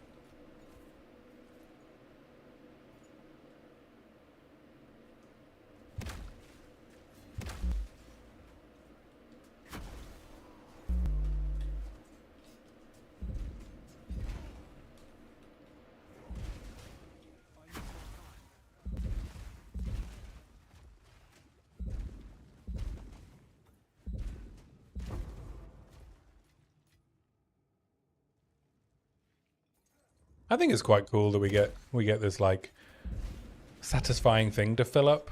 And I guess that there'll still be decisions to make on what you do first, right? Because it's going to take a while to fill up the Atlas tree.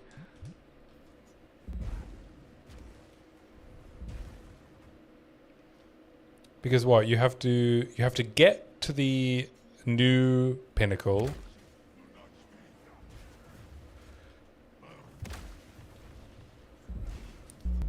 And then if you either have to do all of the maps, or you have to go and find fragments and beat the pinnacle again to be able to clear a section. You have to do that each time for each section.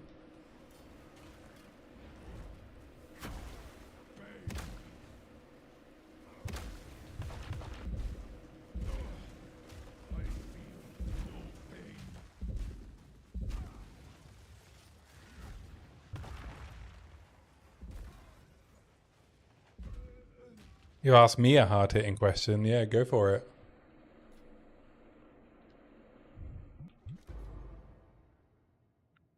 Which league mechanic am I going to do first? And are we counting the Divinity quest line?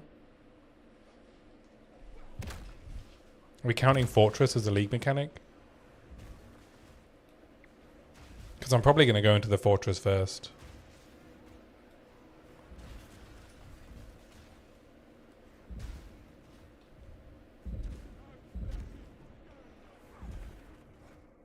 Gonna beeline for Atlas progression. Yeah, I think it makes sense. At least get quite far in it, right? So you can get your first points.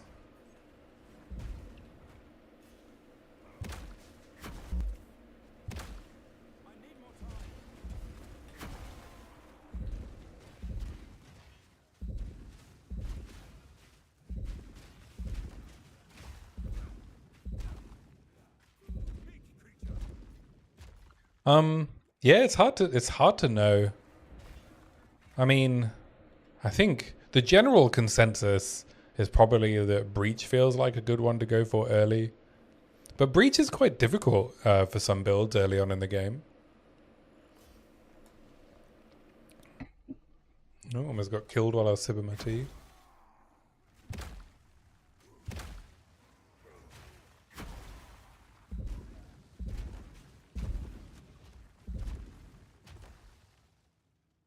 Hard to say unless we know a little bit more, but you're super interested in Breach and the Genesis tree. Yeah, I mean, being able to craft decent jewelry early on does seem very tempting, doesn't it?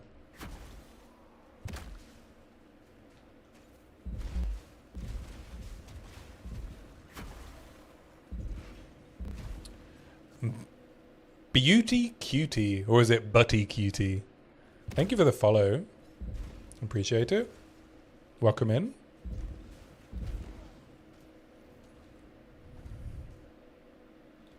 I mean, obviously the new league mechanic as well is going to be quite rewarding to do early. Breach has updated gear too. Yes, you have the new base types for rings and amulets. I mean, delirium as well. Greetings, awesome lectures. Thank you very much. Appreciate that. Welcome in. Yeah, the new implicit rings. I mean, but delirium has some cool stuff as well. But I guess delirium's quite late game because you're doing like jewel crafting and stuff and anointing.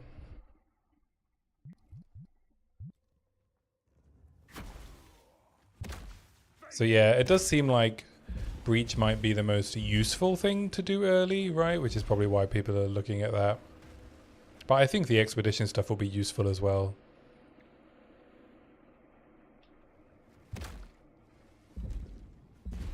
Being able to rune forge all your gear, right? We don't know how easy it is going to be to get enough Verisium to like rune forge your higher level gear as you make it as well.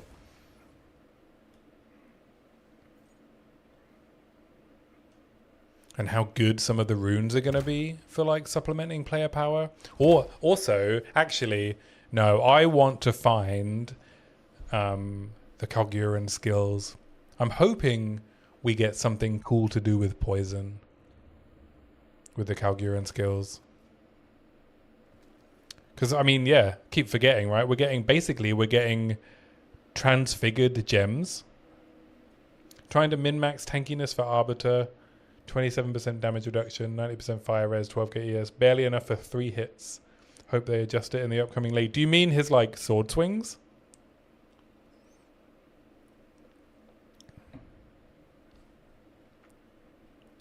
Johnny Eno Josa. The build Picason de Culo is looking strong too. What's Picason de Culo? The explosions. The donuts?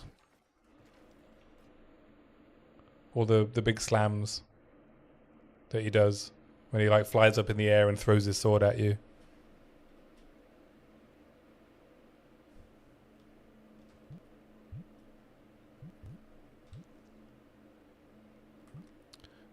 Strength, fire res, armor applies. Yes, you're trying to tank the donuts. Dang.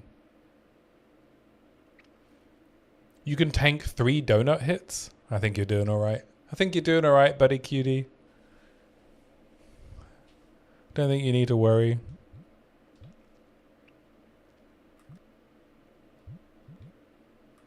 This is almost good, but fire instead of lightning.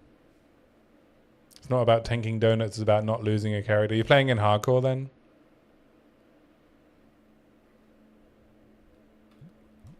I don't think we're going to see the removal of the Arbiter's one-shots. I'll be honest. I think they're here to stay.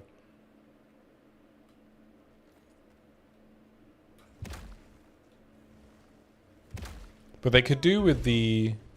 Otherwise you go for a 1.3k character. Well, it depends if you're doing Uber Arbiter, right? Then you don't want to lose your attempt. I like not dying on Arbiter, even when I'm playing trade.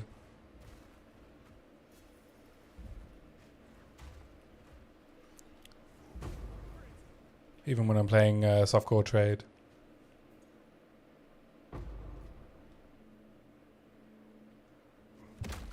But yeah, I think the main problem I have with Arbiter is less the the one shots and more the weird overlaps that can happen with some of his skills. I think, yeah, maybe they should adjust that, right? They can keep the one shots. I don't mind them being like heavily telegraphed, but sometimes he'll do like weird combinations where you can't avoid anything. And I think that's the problem, right? Like you'll have to stand in his beam or something, right? And need to be able to tank it in order to be able to survive.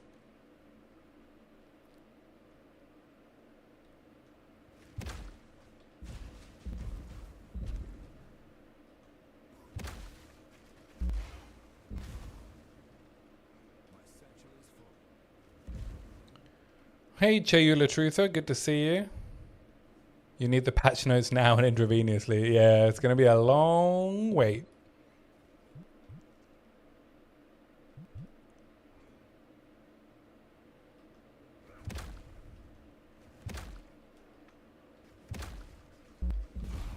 Thankfully, the patch notes are coming out on bank holiday weekend in the UK, so I have an extra day to read through them.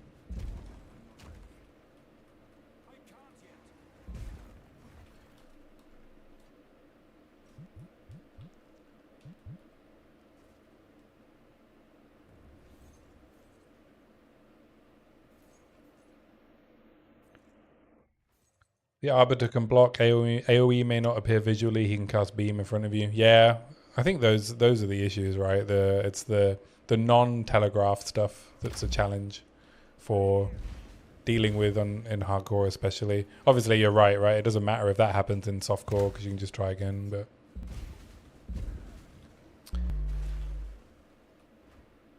maybe we'll see some behavioral changes. I mean, it is the endgame patch, so. Maybe you're right. Maybe we'll see some adjustments.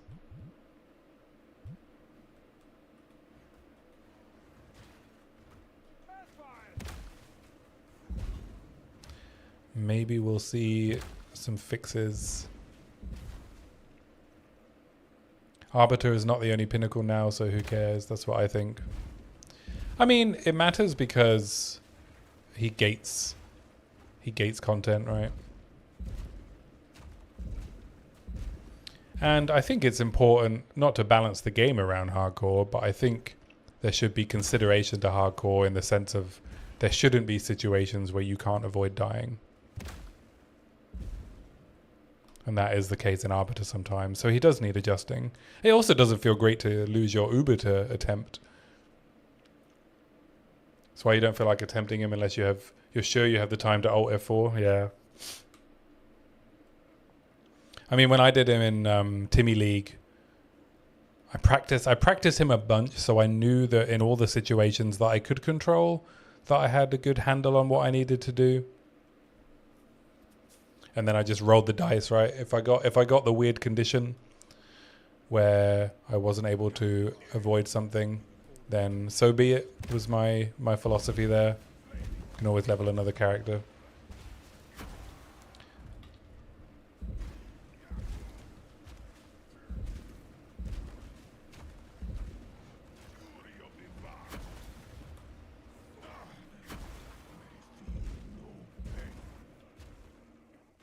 You're scared about the patch notes, Psycho?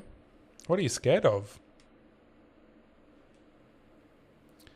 There's finally ward, something to cover life and evasion. ES should not get ward. Yeah, I mean, I wonder what ward values we'll see on pure evasion and armor gear versus like ES gear. I would imagine we're going to see a lot less ward on ES gear. But I think they're also not really putting it in as a specific defensive layer, right? Is Chubba Chubba good? Oh no, it's not. Level 33.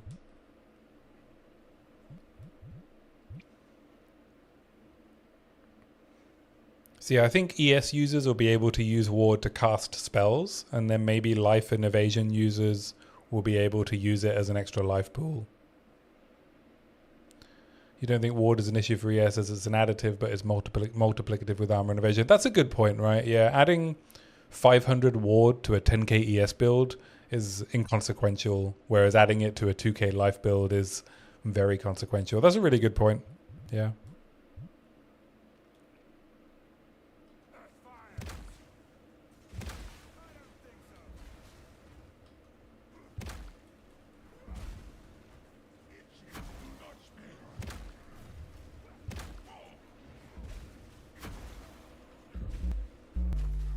Fuck. Volatiles and mana drain.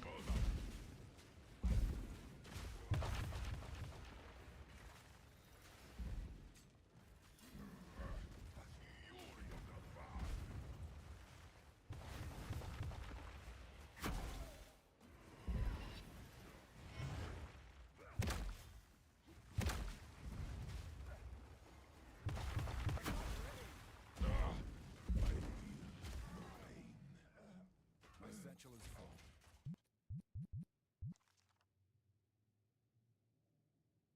Walrus Resolve is the new unique to hunt. It's going to be super expensive. There's one really fun Kalguran armor that grants 17% damage from hits, bypasses energy shield. Yeah, I think I saw that. Parryax, thank you for the follow. And I've hit my first follower goal. Look at that. We've hit 150 followers. Yay me.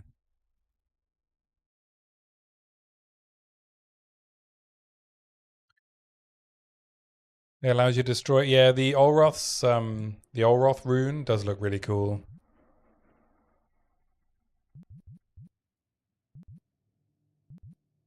I don't need any of this stuff. Oh, 25% movement speed. Literally no resistances though.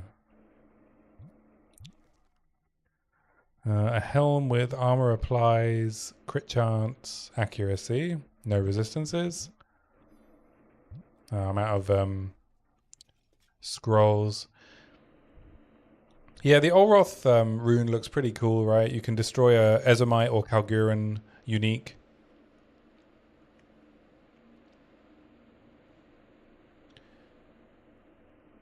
$44 to 48% damage reduction. Leech sounds strong. Yeah, Leech is always strong, isn't it?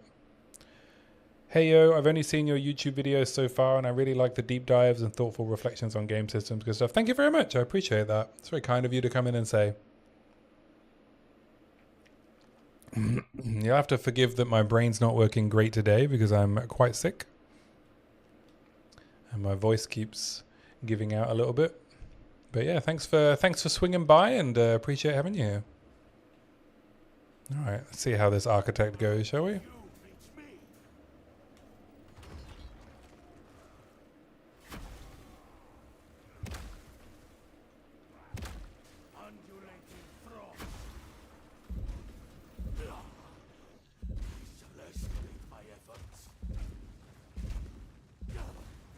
There we go. Easy game. Easy game. Okay, actually use my medal this time. Instead of destroying it like I did before. Alright, let's see if we can get any good new uniques. No uniques. We got a lineage gem vault. We can put that. Where do we put that? We probably put that here. Currency and corrupted tablets. Alright, I guess I'm just taking currency because who cares about tablets?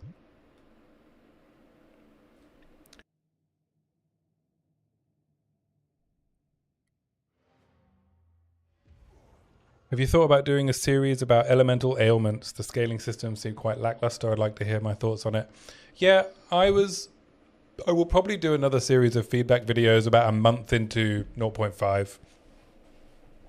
I had other ideas for feedback I wanted to give, but I think I got to the point where I thought it was best to wait a little while and see what they change already in 0.5. And then I think it will be really important actually to give some constructive and thoughtful feedback towards when they want to start doing the balance event leagues that they talked about. So I'm thinking like August, September, October, we might get these 1 month balance patch leagues. So I think it'll be really important to give them some solid feedback on various systems that they need to test changes to, whether that's like ignite, right? The problem with the scaling system on elemental ailments is that they're all based on hit damage.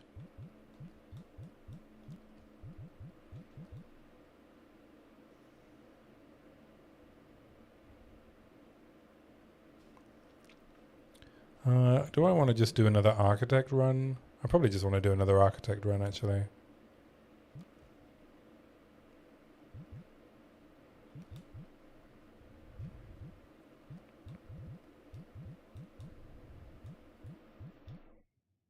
We could put a spy master here, I guess.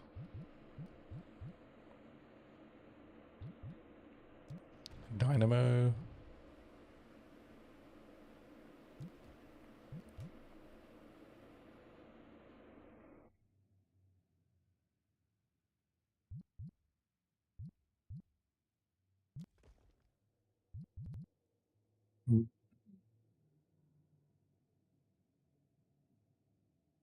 I need to clear my inventory.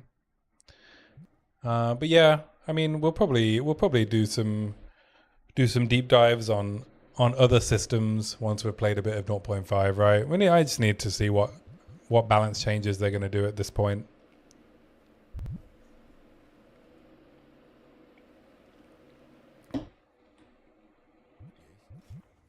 Right, we'd definitely like to do more of those kind of videos. Armor, stun threshold, triple res. Oh, if only I could add move speed to these boots, eh? You did a tiny research on armor based on formula. Single armor point gets more efficient the more damage it takes. DR percentage goes down, but armor efficiency goes up. Right, because each point allows you to take a larger hit. Interesting.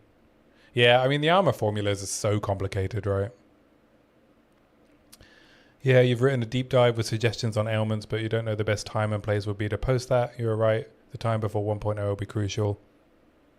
Yeah, I think it's probably worth waiting, I would say, at this point. And updating it when we see the changes. We'll get our hands on the changes that we're going to have in 0.5. That's my opinion, right? I don't know if that's right. I don't know if they're still going to be looking at potential balance changes before then. So maybe I'm wrong, right? Maybe if you posted it now and they agreed with it, they might look at it. But I'm not sure.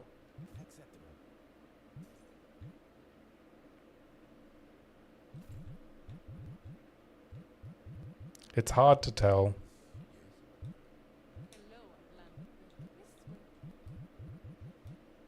What do we have here? Anything good? Probably not.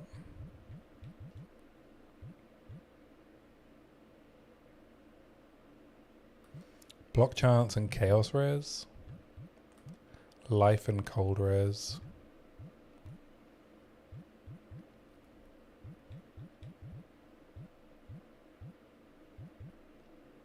You agree they have their hands full with the endgame stuff, and from the Q&A it sounded like they didn't really get into balance much. I think they've done some, right?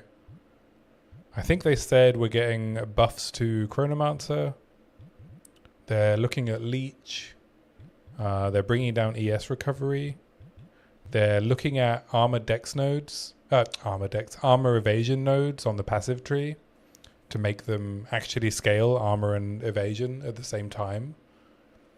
They're looking at adding more armor applies to elemental damage clusters on the armor side of the tree, which will alleviate suffix pressure a little bit from armor users.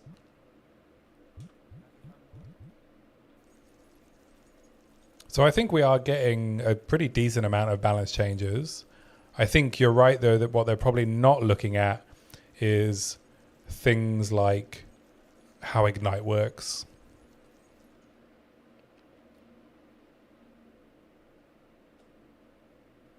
Plus skill gems would ruin all the new geeks. Yeah, they said they've made some minor adjustments to plus skills. I wouldn't expect big changes.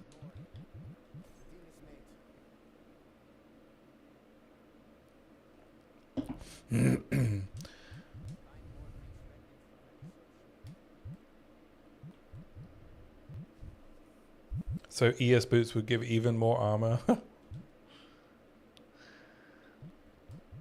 Look, we just have to accept that ES are first-class citizens, you know, and everyone else should just bow below the mage overlords.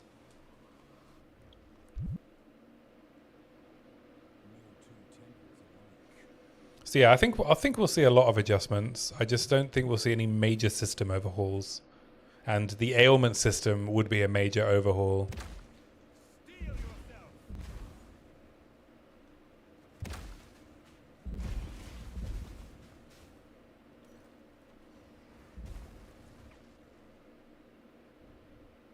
Witch Hunter thinks opposite. Ah, the Witch Hunter Overlord.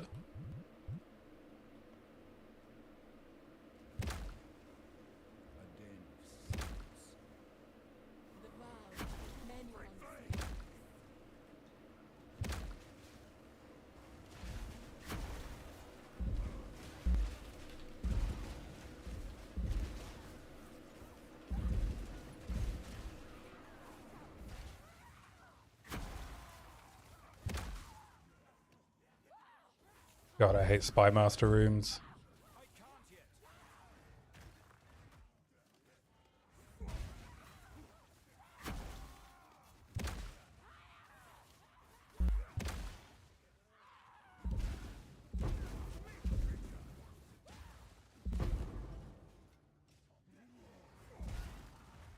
Until dot pool, yeah. Yeah, I mean, like, I think having really good defensive solutions in an ascendancy like that, I think is really good. And I think they should do more of it.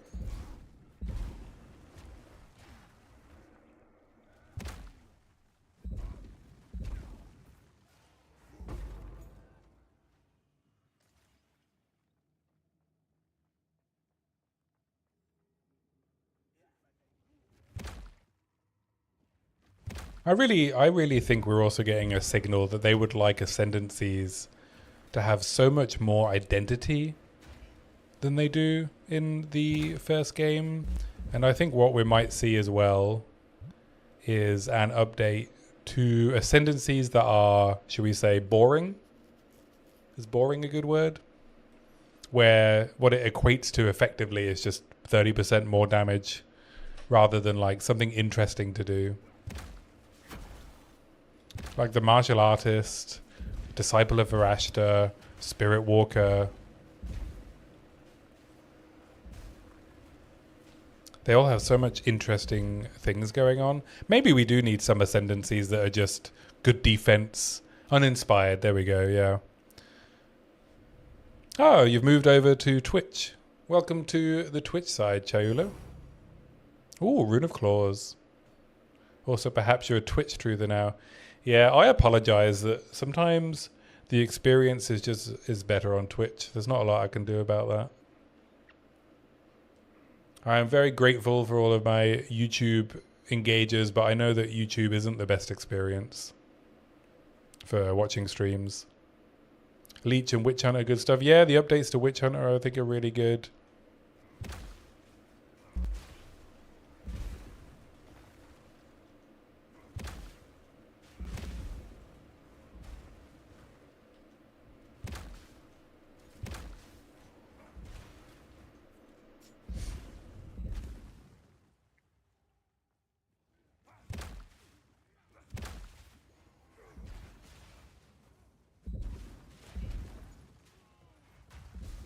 Shaman might be interesting. Yeah, I think Shaman's really cool. I think having like ascendancy abilities that you would want to use in some situations is a really cool idea. I guess obviously the challenge is that you don't always want to use them for every build. So you do need some other like thematic things that just give you power, but give you power in an interesting way that interacts with existing skills on top of giving you interesting skills to use if that's something you want. Might be an issue of inspired oftentimes being not worth the investment. It can be, right? But I think what we're seeing now actually is the newer ascendancies have much better thought out abilities that you want to use, that you can build around if you want that to be the identity of the build. And if you don't want to build around it, then you get to build around like another mechanic.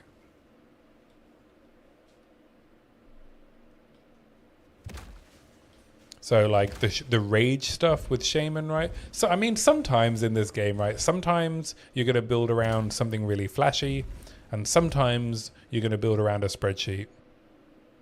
And so the Shaman has his like apocalypse stuff that you can build around, and he has his spreadsheet stuff you can build around. And let that be a lesson. No one beats last protagonist in fetch 27 times in a row. You done playing with your dog's protagonist?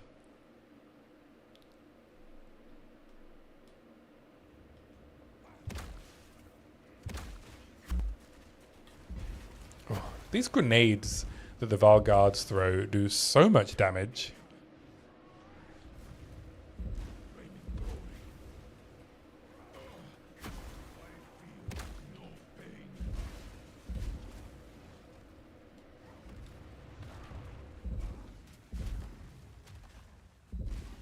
Why do the grenades do more damage than the volatile crags? Huh? Answer me that.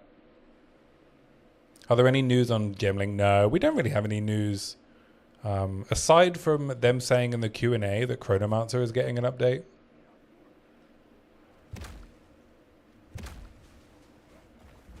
You're going to have to wait for patch notes. You're done playing with your dogs for now. Well, little attention whores, aren't they, dogs?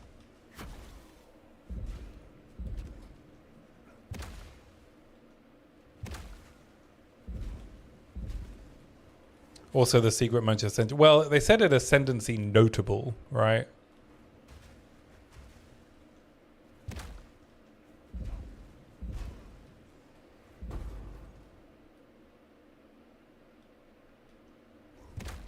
I don't know if Chayula will get a full ascendancy like Leech. Apparently, it's a secret notable, right? That's what Jonathan said.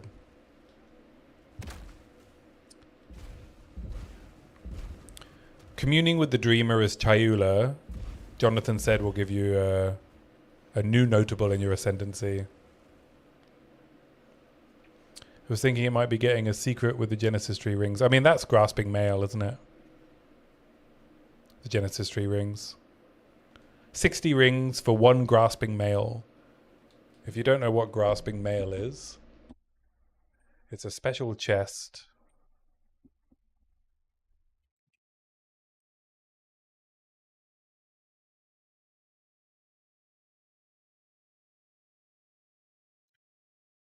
Yeah, so it's a special chest, right? It's like a Ziri's Splendor.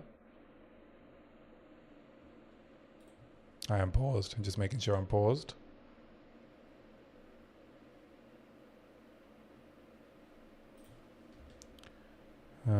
Yeah. So, and it can roll these like special mods related to the Breach Lords. Armor is increased by overcapped fire res. Cover enemies in ash. So I think we'll get something like this, right? It's probably going to be. It might be a chase item. Yeah, it's pretty cool. Gain as if you get the Chayula recipe. I mean, we don't know if we'll get these mods, right? But this is the item.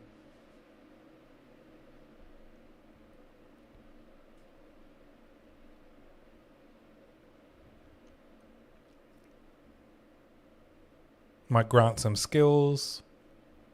Shock reflection on Ash.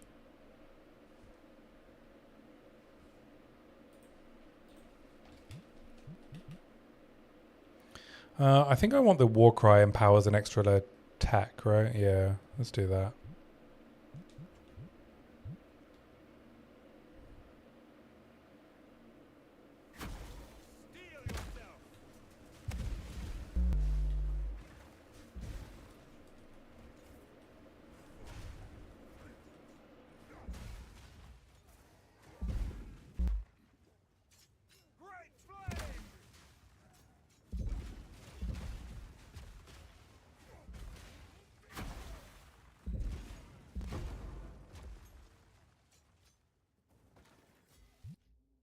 I hadn't heard that Chunk would get a secret notable. Reed always teaching me something. Oh, I'm glad I could be here to share the news. Share the good news. Yeah, I have been diving so deep into all of the reveal stuff. It was, to be honest, quite exhausting. There was just so much information to go through. I have screenshots of every single thing that they revealed in the reveal trailer. Every single item, every ascendancy, every notable. Grasping Mail in POE 1 OP, but not directly. No one uses it by itself, but with some other fancy tricks you can move mods around, right? But I think in POE 2, with how powerful items can be, I think we might see like an Aziri Splendor situation where it's like a min-max to finish a build off.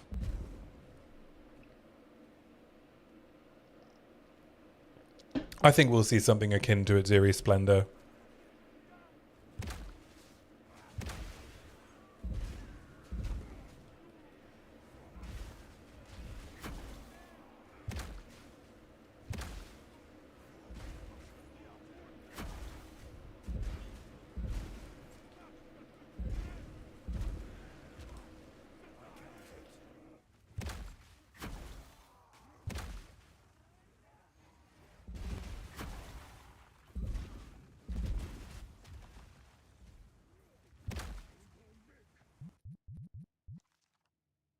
Every bit of boots that I pick up is 15% move speed. Yeah, I think there'll be lots of really cool chase unique items that people will want to farm and try out. I think for many reasons, right? There's something for everyone. There's content, right, for people who just want to follow a build guide and play the game and do all the bosses, right? There's so many new bosses and quest lines and difficulties to scale through. You've got like tons of new crafting items for the crafters.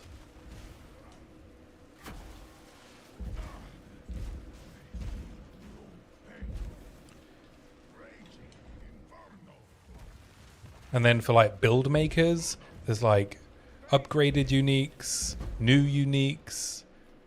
Like there's just so much.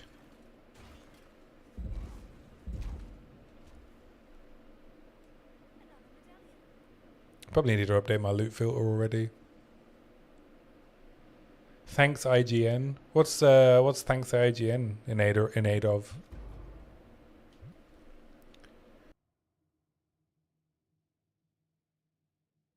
Sorry, I had to cough. I mean, we already have Grasping Mail. There's armor that drops from Zesh to give some of the mods. Oh, it does. Right. Is that's Skin of the Loyal, right? IGN got memed for saying it's got something for everyone. Yes, but it does, Protagonist. It does, doesn't it? For build makers, for crafters, and for the more casual crowd who just want to play the game. Just play the game. Just play the game and have fun.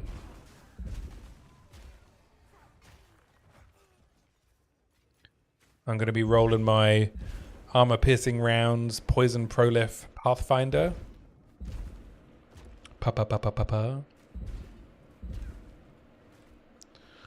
Farming up tons of new gear. Memes can be based on truth. That's true. In fact, often they are based on truth, aren't they? You want to see more of the skills too? Skills are just as good as new weapons to me, right? 25 new Kalguran skills. And uniques that like change skills in a certain way, right? I think Billy the Money, if he's still here, is like super excited about doing cold volcanic fissures and stuff. Like this build, but with cold damage. That looks cool. With an extra ability. But yeah, hopefully the unique abilities scale well. I think I disagree that they need to match up and scale as well as plus levels.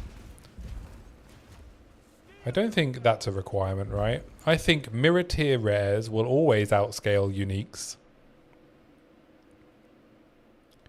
But I think that as long as the unique can scale well enough that you'll be able to do any of the content in the game, it doesn't need to be a direct comparison with like +7 skills, right?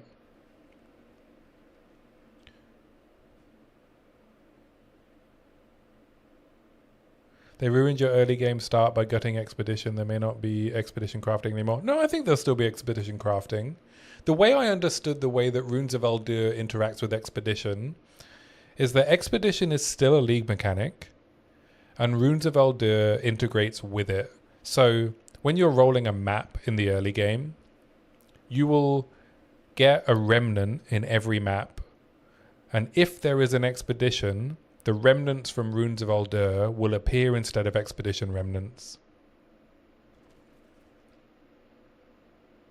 So you will still be able to run expedition, gather your recombination materials and do that. You'll just also get rune crafting as part of that process. Expedition, I think, will still have its own skill tree. I think this is my understanding, right? I don't think we're losing the expedition skill tree because it's not expedition that's going to appear in every map, it's the remnants.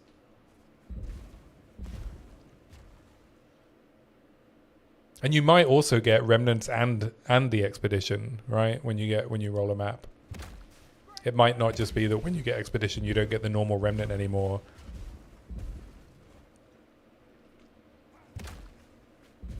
Plus you get to just farm like infinite logbooks, right? I think you'll be even better set up, Buddy Cutie, for your expedition early game. I don't think recombination is going anywhere.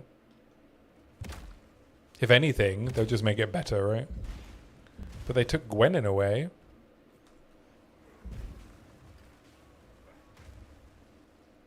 I don't think that means you won't get recom. Also, maybe you just need to find her. She's on the first island, right? Gwenin's on the first island you find as part of the expedition quest line. So you might... Yeah, it's like, it's the very first thing you do.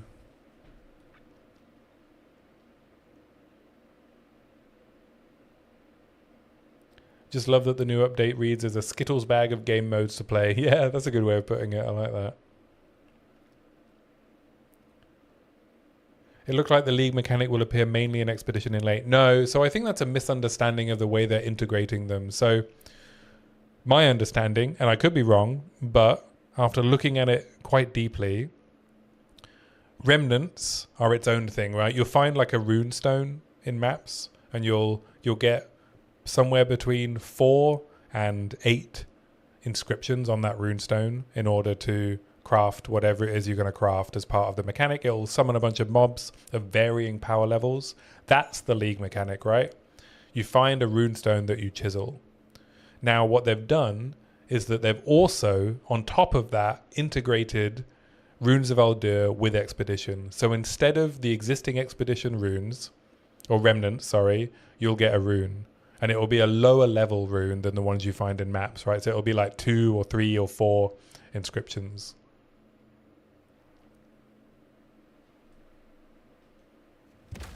You will still, I think, find a Rune of Eldur runestone in every map. And then maybe there's a chance to find like the vaults, right? We saw the vaults that you can unlock to explore as part of the mechanic.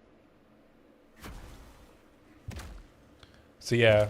So I think if you're worried that in the late game, every map will have expedition in it, I don't think that's going to be the case. And I don't think that would be received very well because there are a lot of people that don't like doing expedition. Yeah, I also don't really like doing explosions. I don't really enjoy it. So yeah, I would be very, very surprised if the way they integrate it. Oh, fuck.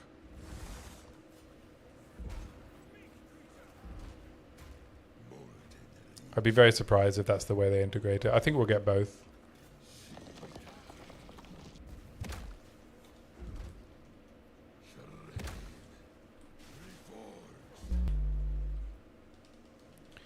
Can I get out the bubble, please? Good lord.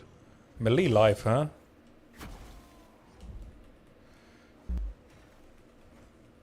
Okay, I'm just going to throw my forge hammer at him. Oh, Jesus Christ.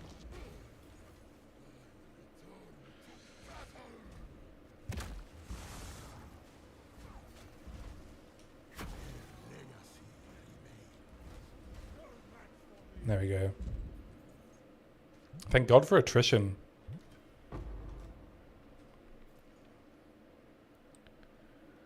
It's me, I'm people. Yeah, yeah. Hopefully, but they got rid of the fastest growing currency in price, runic splinters, because you find Olroth randomly in the ocean now. Yes, I guess the runic splinter farm is gone. I think you're right there. You got that boss with proximal tangibility the other day. Good lord.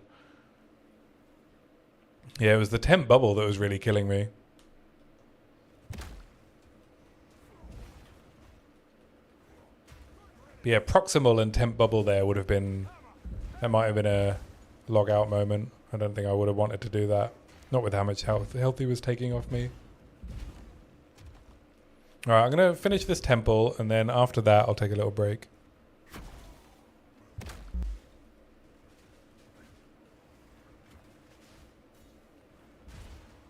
Because I've got pre-rolls running at the moment, which we don't like.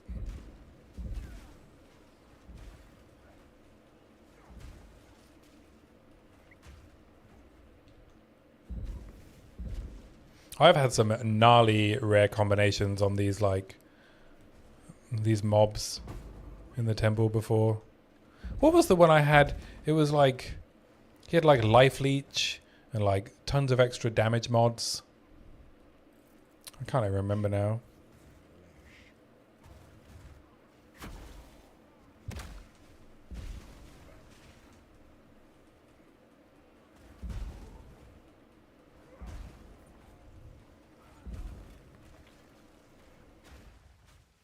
Pretty sure I clipped it, but it was insane. I don't know how. I was playing in softcore, and it took me so many deaths.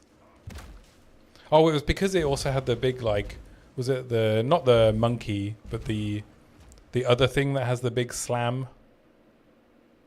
Thank you for the follow, Chayula Truther. Appreciate it. It's like the corrupted slamming monster, right? In combination with like another unique mob. It was very, very challenging. It was the duo, and I think he had, he was slowing me so that I couldn't avoid the slams, and I couldn't do enough damage to kill him quickly because he was also just super tanky.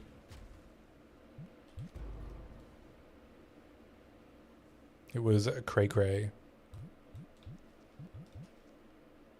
Ooh, life and armor applies. On a pretty good base.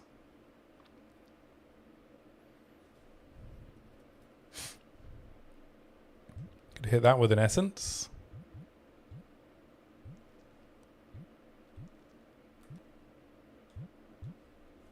Alright, let's take on Architect. This should be fine. It's always fun when you find a challenging mob, yeah. I like it. I like having to, like, Dark Souls cheese like an Abyss Rare as well.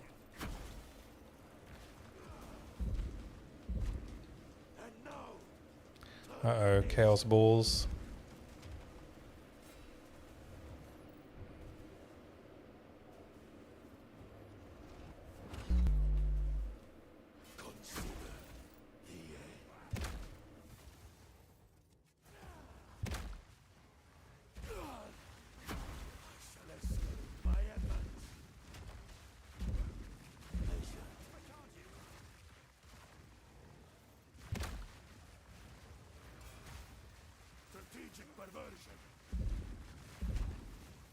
Fucking hell.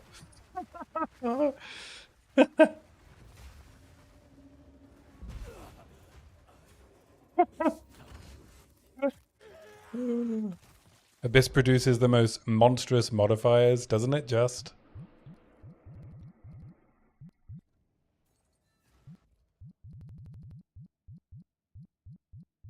I've definitely had moments where I'm playing like a range character and I've had an Abyss Rare that's like so dangerous.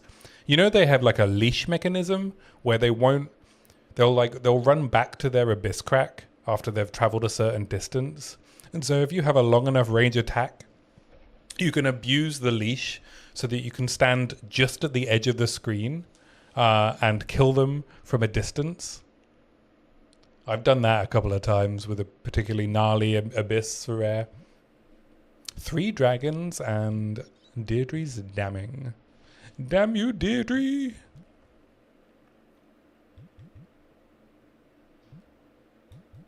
Get some runes. I don't think I need a Deirdre's damning. Oh, there's not really any other better choices, so...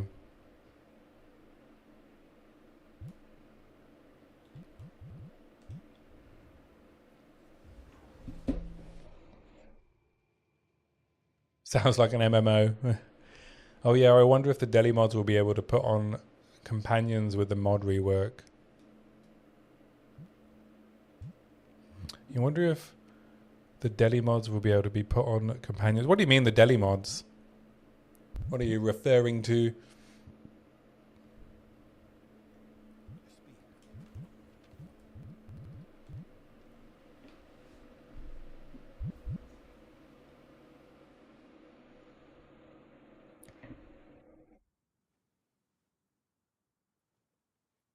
Oh, you know how delirium... Right, so if you tame a beast with a deli mod, if you'll be able to capture that mod with a companion, right? Like the annoying lightning blasts. Yeah, are they applied to the monster directly, or is that an aspect of madness? I don't know if that's applied just generally as an aspect of madness, or if it's a mod on the companion. Okay, I'm going to take another break. Stretch your legs, go to the bathroom, get some water, stay hydrated. I'll be right back in 3 minutes, and we'll continue this conversation.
We are back.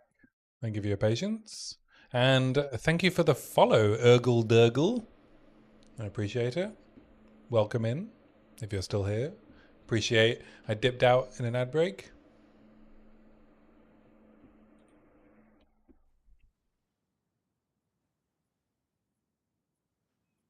Urgle Durgle. That's fun to say. Urgle Durgle. All right, back to mapping.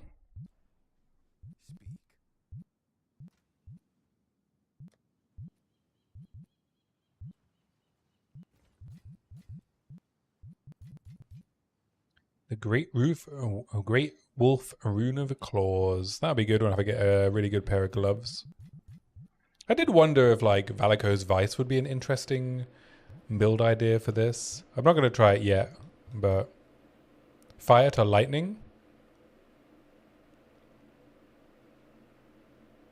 Greetings, brother. Watched your video. Love your calm, chill style and analysis of POE 2 mechanics. Thank you very much. I appreciate that. I always worry with my style whether it's going to be boring. I'm sure it is boring to a lot of people. But, you know, can't be someone I'm not. So, boring it is.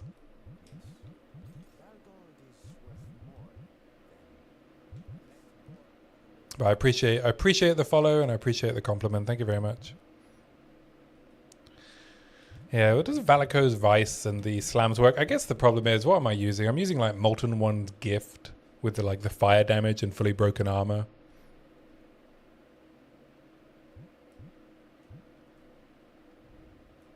And I think I am doing armor break in like rolling slam, right?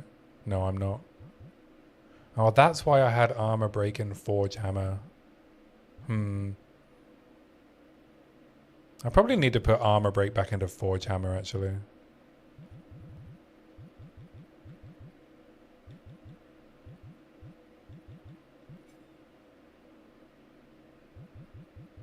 Valiko's Vice is a pretty good unique. Even for endgame, since it actually gives a sizable amount of resistance. Yeah, might be worth playing around with. Oh, did you see one of the new notables for Delirium is basically you can create the Warbringer armor break applies to all damage types. That I'm quite excited about. That looks pretty cool. And I wonder if you can get the new special notables on the double anointed amulets. It's the perfect style to take notes to. Oh yeah, I guess when I'm conveying information, yeah. The issue with maces is they have no lightning skills, so there's no real synergies with gear. Yeah, good point. Some inflection and tempo switches might help. Just kidding, it's just super chill. Yeah, I think my presentation style is slowly getting better, right? Of like, because it's new to me that to read a script to deliver something. Normally I like memorize what I want to say, but when it's like 9,000 words, it's very difficult for me to memorize that, understandably. So you'll notice in the videos as well, when I've had to repeat a section, those sections are better. So it might be worth when I'm doing these videos to like run them a couple of times, the script a couple of times, and then film it. But you know, that's a lot of work. It's hard on the old voice to talk for that long. At Read More Book, don't be afraid to jump cut like crazy. I mean, I do edit quite heavily. As long as the audio is synced up, people don't care about visual cuts. Yeah, I edit pretty aggressively. You think there was some improvement from the armor survivability video to the how to build video? Thank you for noticing. Yeah, I think I'm getting better at it. But yeah, I don't need to jump cut as much now, thanks to the script. I did, when I was making build videos, I had to jump cut so much because there were so many ums and your nose, like all of the filler, it was just full of them. My advice is to read one paragraph at a time until the paragraph sounds natural, and then you can cut when you have a good read. Yeah, I know I should be doing that. I know. But as you know, protagonist, right? The amount of time you've already put into a video at that point, it's really difficult to then want to spend so much time as well filming when you know you're going to have to spend another then 8 hours editing it. But I know, more effort. I probably need to stop putting so much time pressure on myself to finish videos. Hopefully next league I won't feel as much of that pressure. They felt time sensitive because we were in this like run up to the reveal that I wanted to get a bunch of videos out. So that was part of the challenge for me. The issue with elemental damage is currently they are quite heavily tied to attributes and sections of the tree. Whenever they notice this being an issue, like in Druid, they just added flat elemental damage and effectiveness. Yeah, like there not being like lightning support down here, right? You'd have to, where would you go for your first lightning nose? Like over here?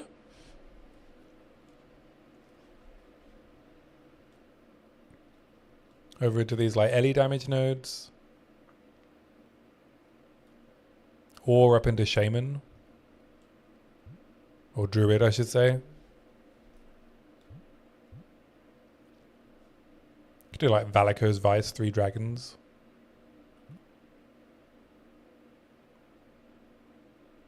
You wish you made your temple video way earlier. Guess it's still good feedback for the future. Yeah, I agree. Imagine a tri-elemental node that let you pick what you wanted. Yeah, like some kind of elemental mastery, right? Wouldn't recommend 3 dragons because you lose out on defenses. Yeah. Yeah, I don't think I'm going to be experimenting too much with like elemental conversion stuff with this build. It's my first time playing maces, so let's just see if we can get through the end game, shall we?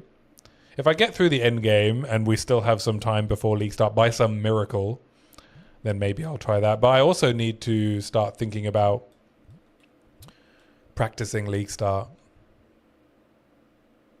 so that I can put together what I was thinking for my league start video is maybe just a generic how to league start crossbows video with just generic information on, you know, how you should be spending your first points depending on which build you're going for.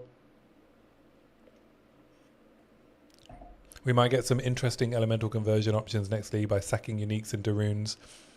Yeah, I mean, it depends which of the uniques are Ezomite and Kalguran, right?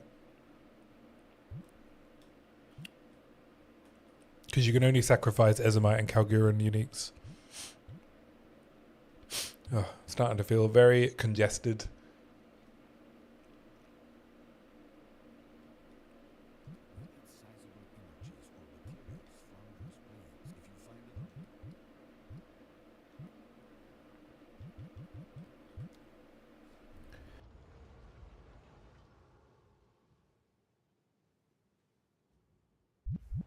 But we do have some missing conversions in the game currently.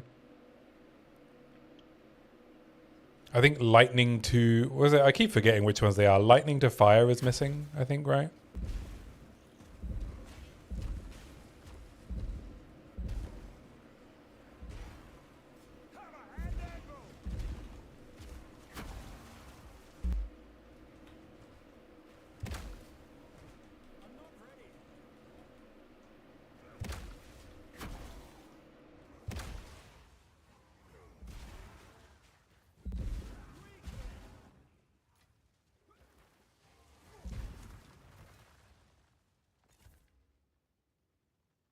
That could be an interesting challenge, but I feel like the system as a whole stumbles too much on this issue.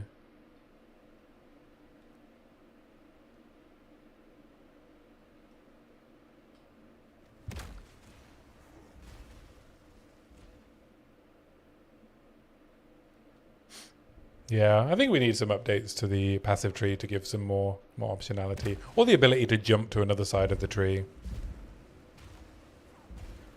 through a unique jewel or something, right? You don't have to give like early game builds access to this kind of stuff, right? I think there should be some like cool builds that require you to get special items that allow you to make them. I don't think there's an issue with that.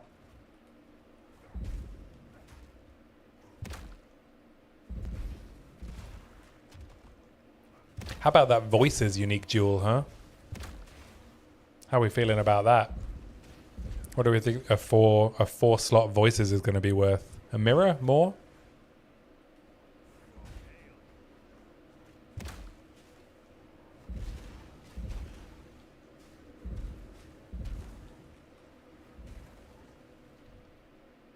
It'll be worth big FOMO, right? I do like that it's a way to get some more dual nodes on the tree.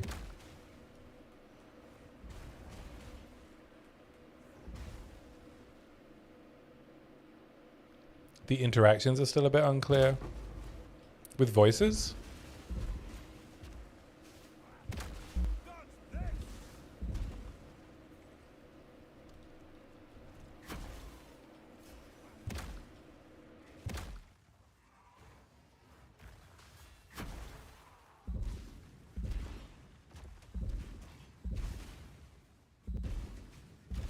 Oh, do they count for gemling or adorned? Good question, right? I think we saw that they put the extra slots in your ascendancy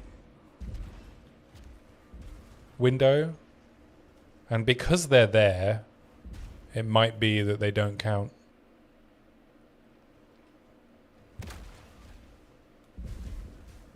They're like off the tree, right?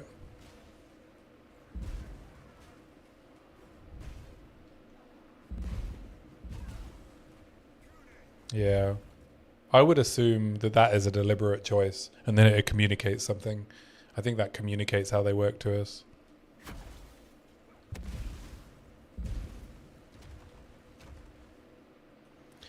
That's my assumption, right? That when they do something like that, I think it matters and that it is communicating functionality. Oh, what do we think Mage Blood is going to do? Permanent unique charm?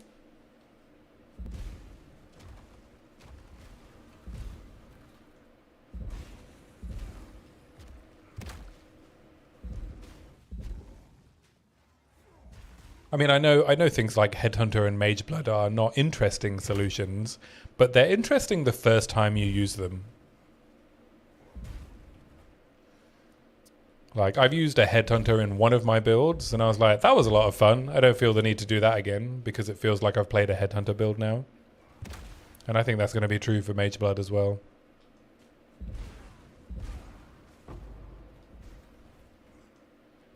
So I think I will be looking to get a Mage Blood on my Pathfinder, seeing as I don't need any special belts.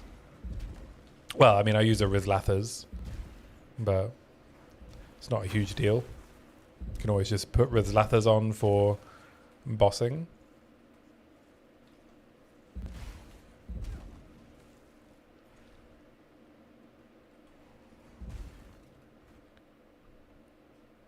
You can still use a Headhunter with charms. Have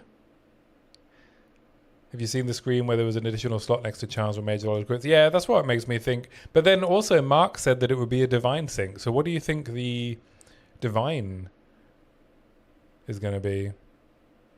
More than one slot. But if it's just like 1 to 3 slots, that's not really a divine sync, is it? Because then it only takes on average 3 rolls to get it maxed out.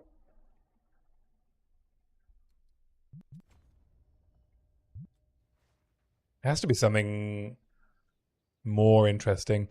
Unless he's being facetious in the sense of like, oh, a divine sync is like buying an item for divines, but that's not how syncs work, right? They need to be removed from the game. So I don't think he would be that flippant and make that statement. I can't think of any unique item where the re-rolling it is like would be classed as a big sync. Can you guys think of anything?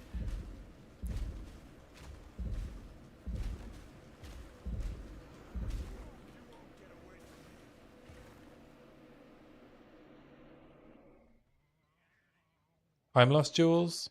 Yeah, I guess so. Yeah, maybe it has a really high effectiveness range. That's true. Yeah, that would be a good way to make it be a sync.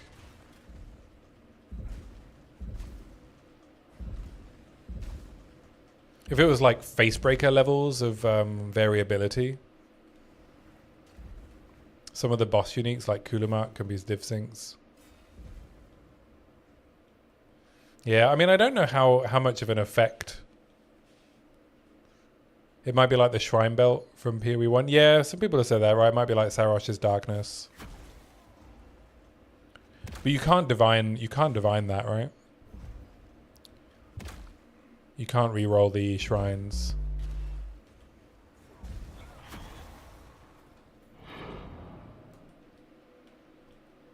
But yeah, maybe it would be like 1% to 100% effectiveness. Or like 1 to 150.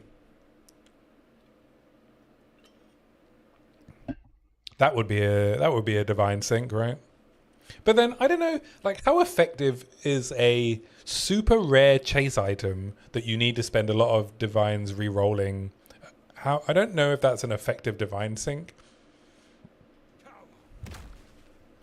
I think what makes an effective currency sync is something that a lot of players will have to do a lot of times. So like in POE 1, it's the bench crafting, right? So way more players need to use the divine bench crafts than someone who's like managed to afford a mage blood and then has to re-roll it. Yeah. You need something that's cheap that gets done a lot. You don't think he meant that it would fix the issue? No, I know. But I think, Ziggity was specifically asking about how they're going to balance the economy. I think Jonathan's point about there being target farming is going to be a better way to balance the economy. And I think we saw that with Mirage League, right? One of the reasons that the economy balanced out in a really healthy way in 3.28 was because every single Atlas strategy was viable. So whenever something shifted in the market, people just changed strategy, and it was quite easy to change strategy to something you would also enjoy. And I think that did have a really healthy effect on the economy. And I think that was predominantly why like the chaos to divine ratio stayed very stable. In fact, it came down a bit as the league went on, as more and more farming strategies were discovered. So I think as long as we have something like that, I don't know if we have enough different strategies in PoE 2 at the moment, even with the new leagues. But yeah, I think Jonathan's point about that is valid.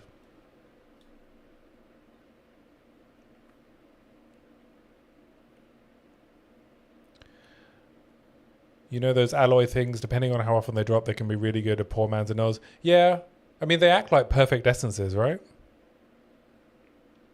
So I wonder if we're going to get omens that allow you to target prefixes and suffixes for alloys.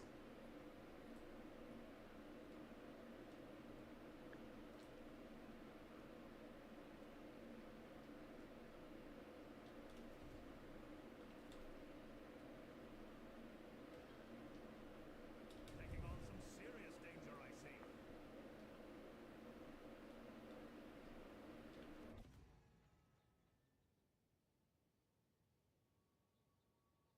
Ready when you are. Oh, not that. Split the land open. Okay, let's hope I don't get one shot by these stupid monsters.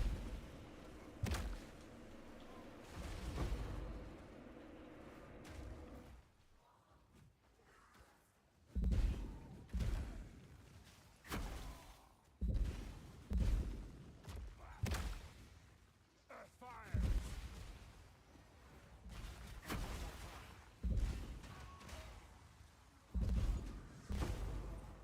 Glorious. Did I was this rare chest visible just now? I feel like it wasn't when I was placing my explosives. I don't remember seeing it.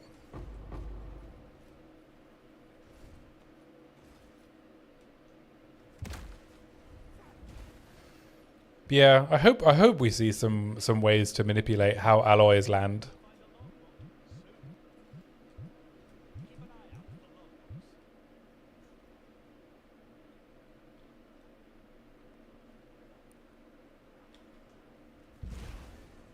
Oh, I guess I've done this map.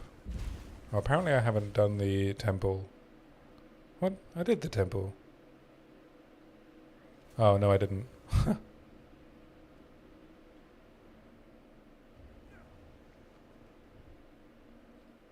Yeah, the alloy crafting looks cool. I'm looking forward to that.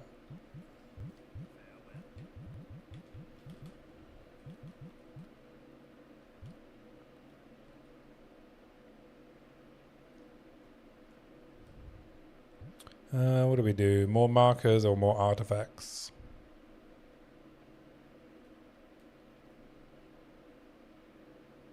Big boom. I guess I'll just do more artifacts for now.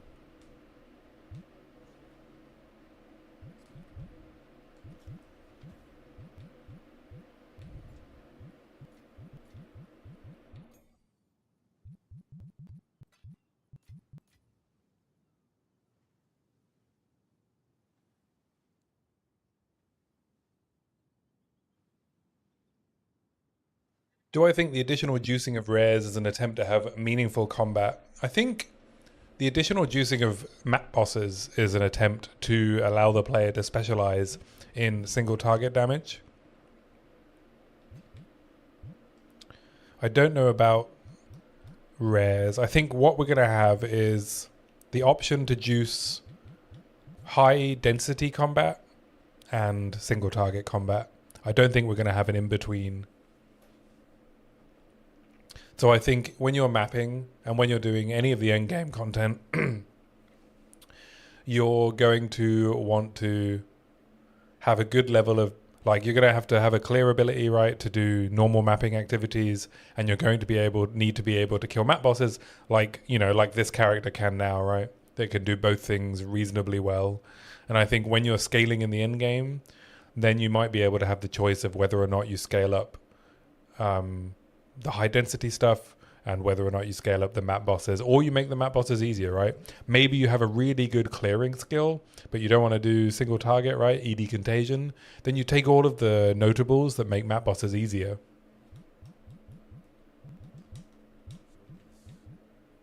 And then you don't need to worry about it. Am I going to have to path over to Iron Reflexes to use something like this? 158 life, or I could try and recombat or something.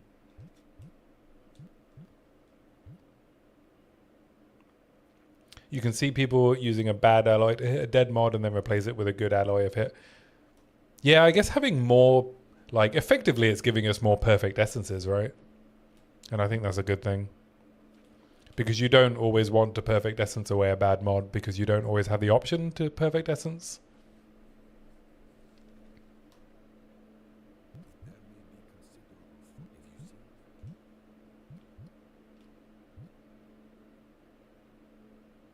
Seepage. Ellie Pen. We don't care about Ellie Pen. We have armor replies. So yeah, it is nice to have more options for that sort of mid-range crafting with alloys. One of the things I noticed, and obviously you have to take the footage that they show with a grain of salt, because the footage will be compilations of test builds in different stages. So all of the images we saw won't even be from the same build, and I think we can see that because some numbers change around throughout. But when they were talking in the Q&A about metamod crafting with the new runes, Ziggy asked them if you'd be able to, you know, put a metacraft rune in, craft a bit, and then switch to a different rune to finish the craft. And they said you would be able to, but in the reveal trailer itself, all of the metamod runes say they cannot be removed or replaced. And I don't know if it's going to be worth giving up your rune socket to do a metamod, to do a metacraft, sorry.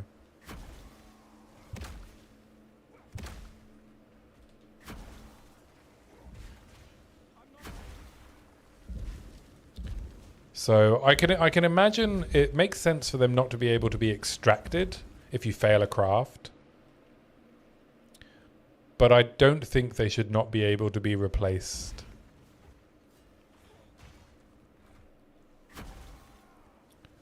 I think it would be a mistake to make them not be able to be replaced, and I don't think people are going to use them if they can't be replaced. Might be for specific builds. You mean like the test builds, the POE builds, rather than the player character builds? But yeah, they were probably just testing it. And I would hope that what they realized in their testing was that they should not make them so that they can't be replaced. Yeah, the meta mods. Oh, you mean it might be worth doing for specific builds? Right, I see what you mean, right.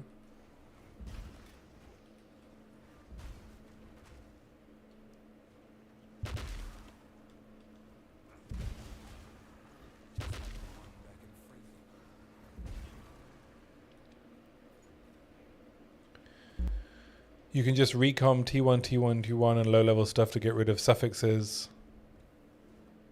And then alloy suffix to finish the craft with desecrate. Yeah, that would be a really good like mid-range. I mean, obviously recomming 3 T1s is hard, but even not T1s, right? You don't need all T1s, especially in the early game of recombination. Like if I can get skill effect duration reduction on gear, it'd be a game changer, right? And they've said you can do that. It'd be a pretty limited system if you had to give up the slot for one metacraft option. Surprised to hear this song in the wild. Yeah, it's on my like random playlist of my favorite songs.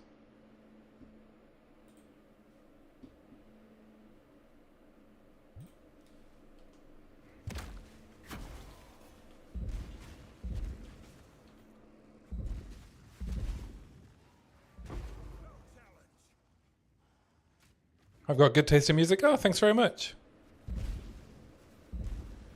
It's a very eclectic playlist, so I always worry about putting it on because who knows what song's going to come on, right?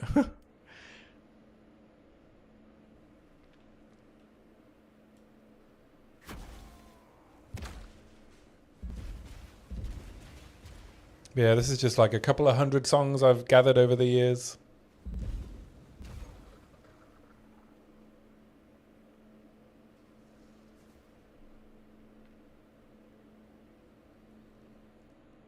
Chaotic plants.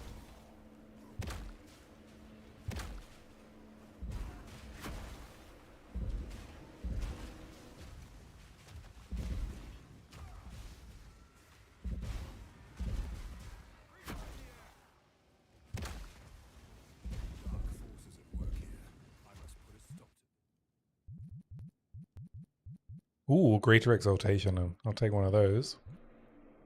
Well, I'll defer it. T1, T1, T1 plus low suffix is like 30%. Super high chance. Ah, you see, I dislike Expedition so much. I have really not interacted with recombing very much at all. Not on a weapon, right? Yeah, I know weapon. That would be like 0.01 chance, right? Triple T1.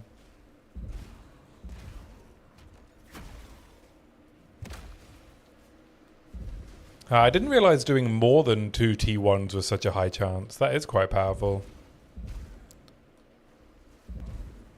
I mean, to be honest, one of the biggest problems I have with Expedition and why I don't enjoy it is the immunity mods.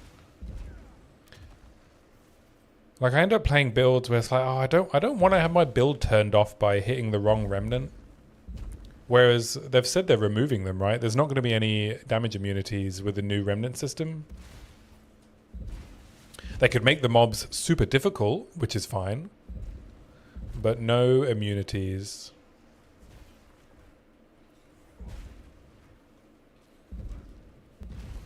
It's weird, right? Because I could scale up the damage that the mobs do so much that they'll like kill me quite easily, and that doesn't bother me as much as not being able to kill the mobs. Hopefully they kill periodic immunity and undying will as well. Yeah, I'm not a big fan of those mechanics either.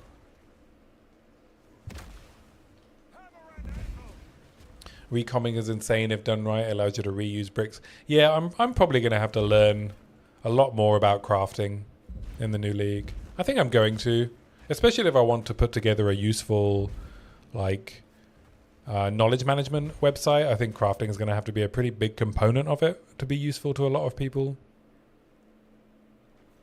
So I will be learning a lot more crafting next league. At the moment, I kind of just muddle by. And I make do with bad gear a lot of the time. And just hopefully rely on my mechanical skill to get me through.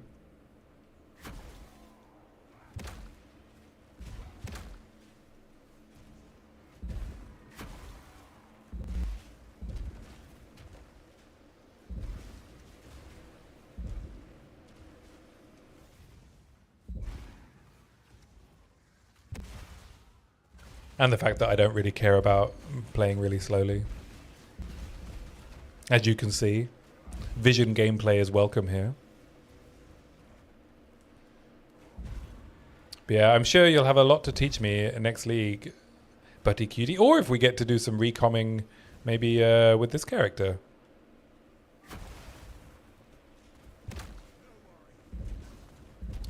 You can help me figure it out. Because I definitely do need to make some good armor gear.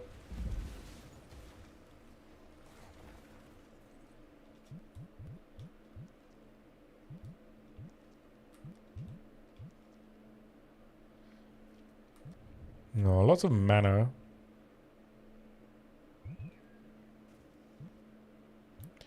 Ooh, tower shield.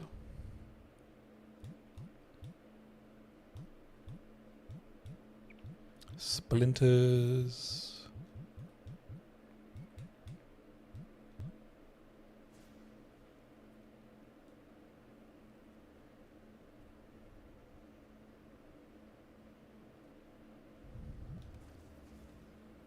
POE recom is even more crazy. Yeah, I've seen like short videos of people doing recom in POE 1. And obviously I have no idea what's happening. They're like, oh, fingers crossed. Like these 4 things happen. It looks really, really complicated.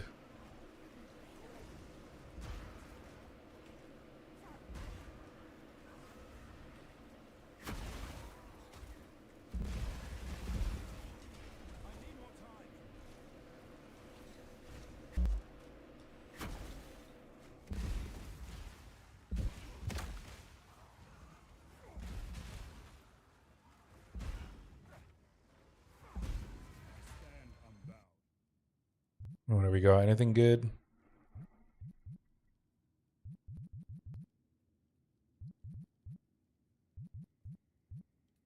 Not really.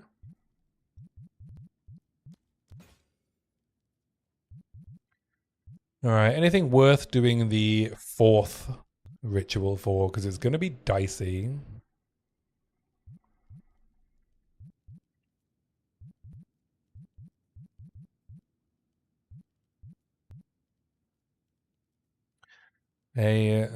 This is all like hybrid gear, which is no good for me. I could just take the Greater Exalt and get on with my life, or I could do it and buy the things. Yeah, I guess we'll do it and buy the things. Back again, watch the final table of EPT. What's EPT? Is that football? You're watching some more football, Toxic? You're so hyped for the new Monk Ascendancy, you don't even like playing Monk. Yeah, I was more excited about it before I reread all of the skills and realized they all say melee. Which, it's a shame. Yeah. I thought some of them said melee. But they all say melee, so no crossbow martial artist. Oh, the European Poker Tour, right? I did see that was on, yeah. I haven't followed poker in ages. Now that it's GTO, like, I find it so much harder to follow.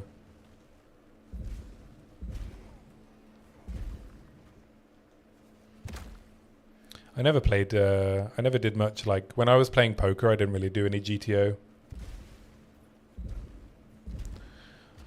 GTO was, I was before that became popular.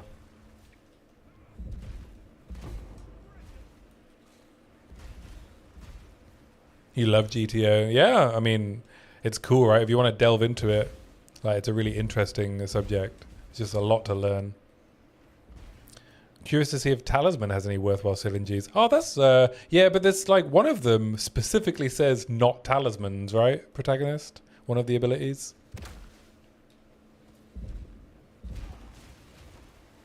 Which seems rude. But that's the only one. Which one is it? I can't remember which one it is. It's not the, is it the channeling one?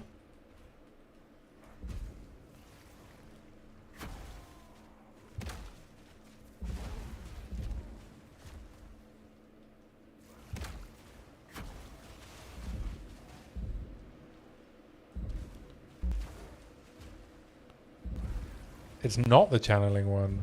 Well, that's pretty cool then, right? Imagine channeling werewolf.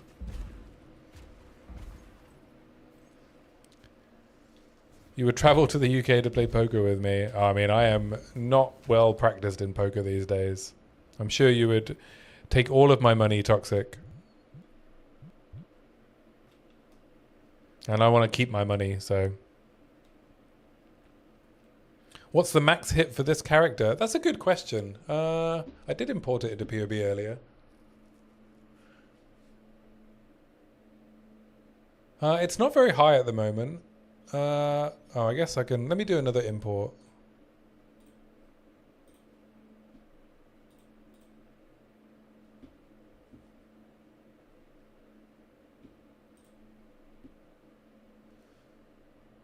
My max hit... Elemental is 7k. Fizz is 2.1. Chaos is 3.2.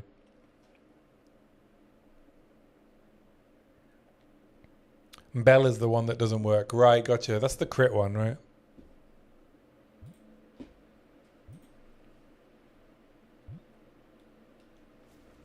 Yeah, I mean, I'm sure there'll be some really cool martial artist builds.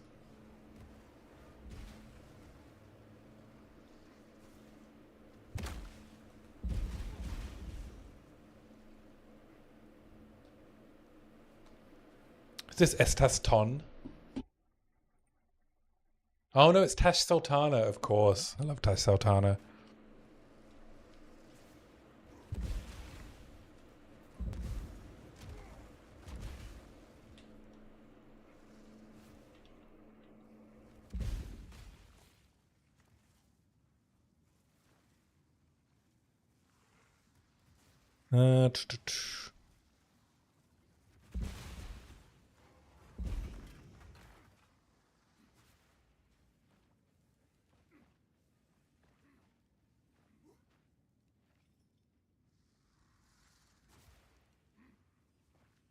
Bell says 3 uses, internal cooldown 0.5 seconds.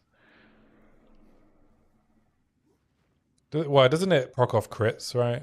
They're probably just trying to curtail crit shenanigans.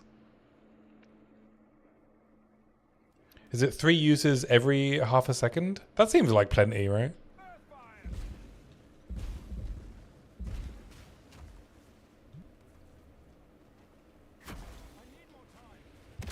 I mean, I'm sure we'll see tweaks to those numbers anyway. I don't think we can take... We can't take the numbers as written.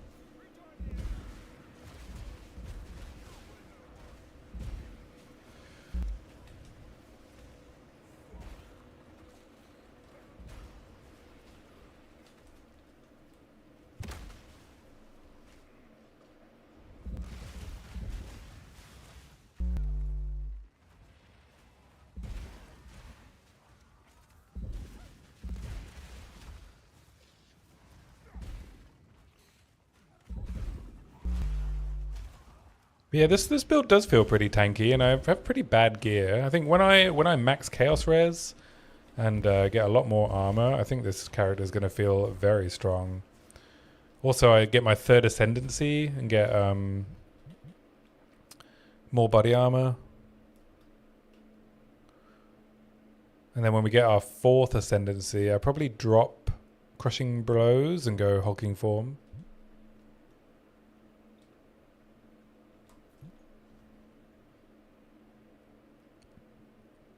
My build is doing fine? Yeah, it's doing fine.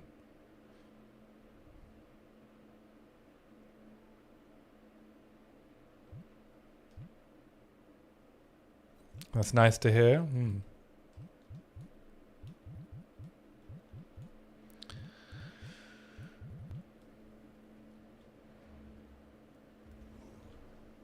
All right, we are at 3 hours, and as I said at the start of the stream, I am quite sick. So we'll have a little chat. And then we'll think about calling it an evening so I can rest, and hopefully I will feel a bit more well tomorrow. But yeah, I'm super excited. Lots to explore idea-wise with the new the new league.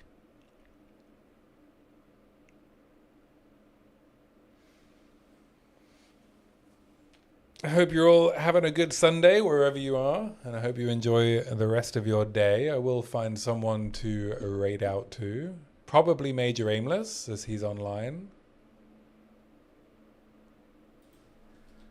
Have a look if any, are there any of my smaller streamer friends that could do with a raid?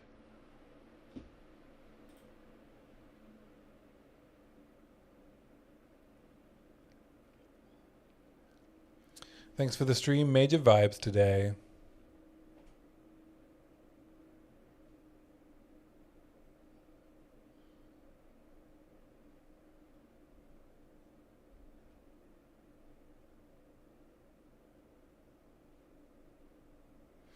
All right, let's raid out to Major as he is online.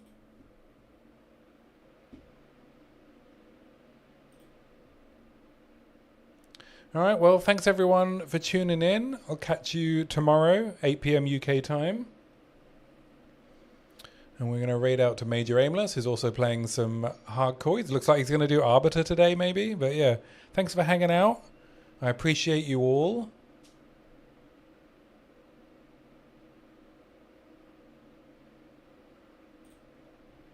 I will catch you tomorrow.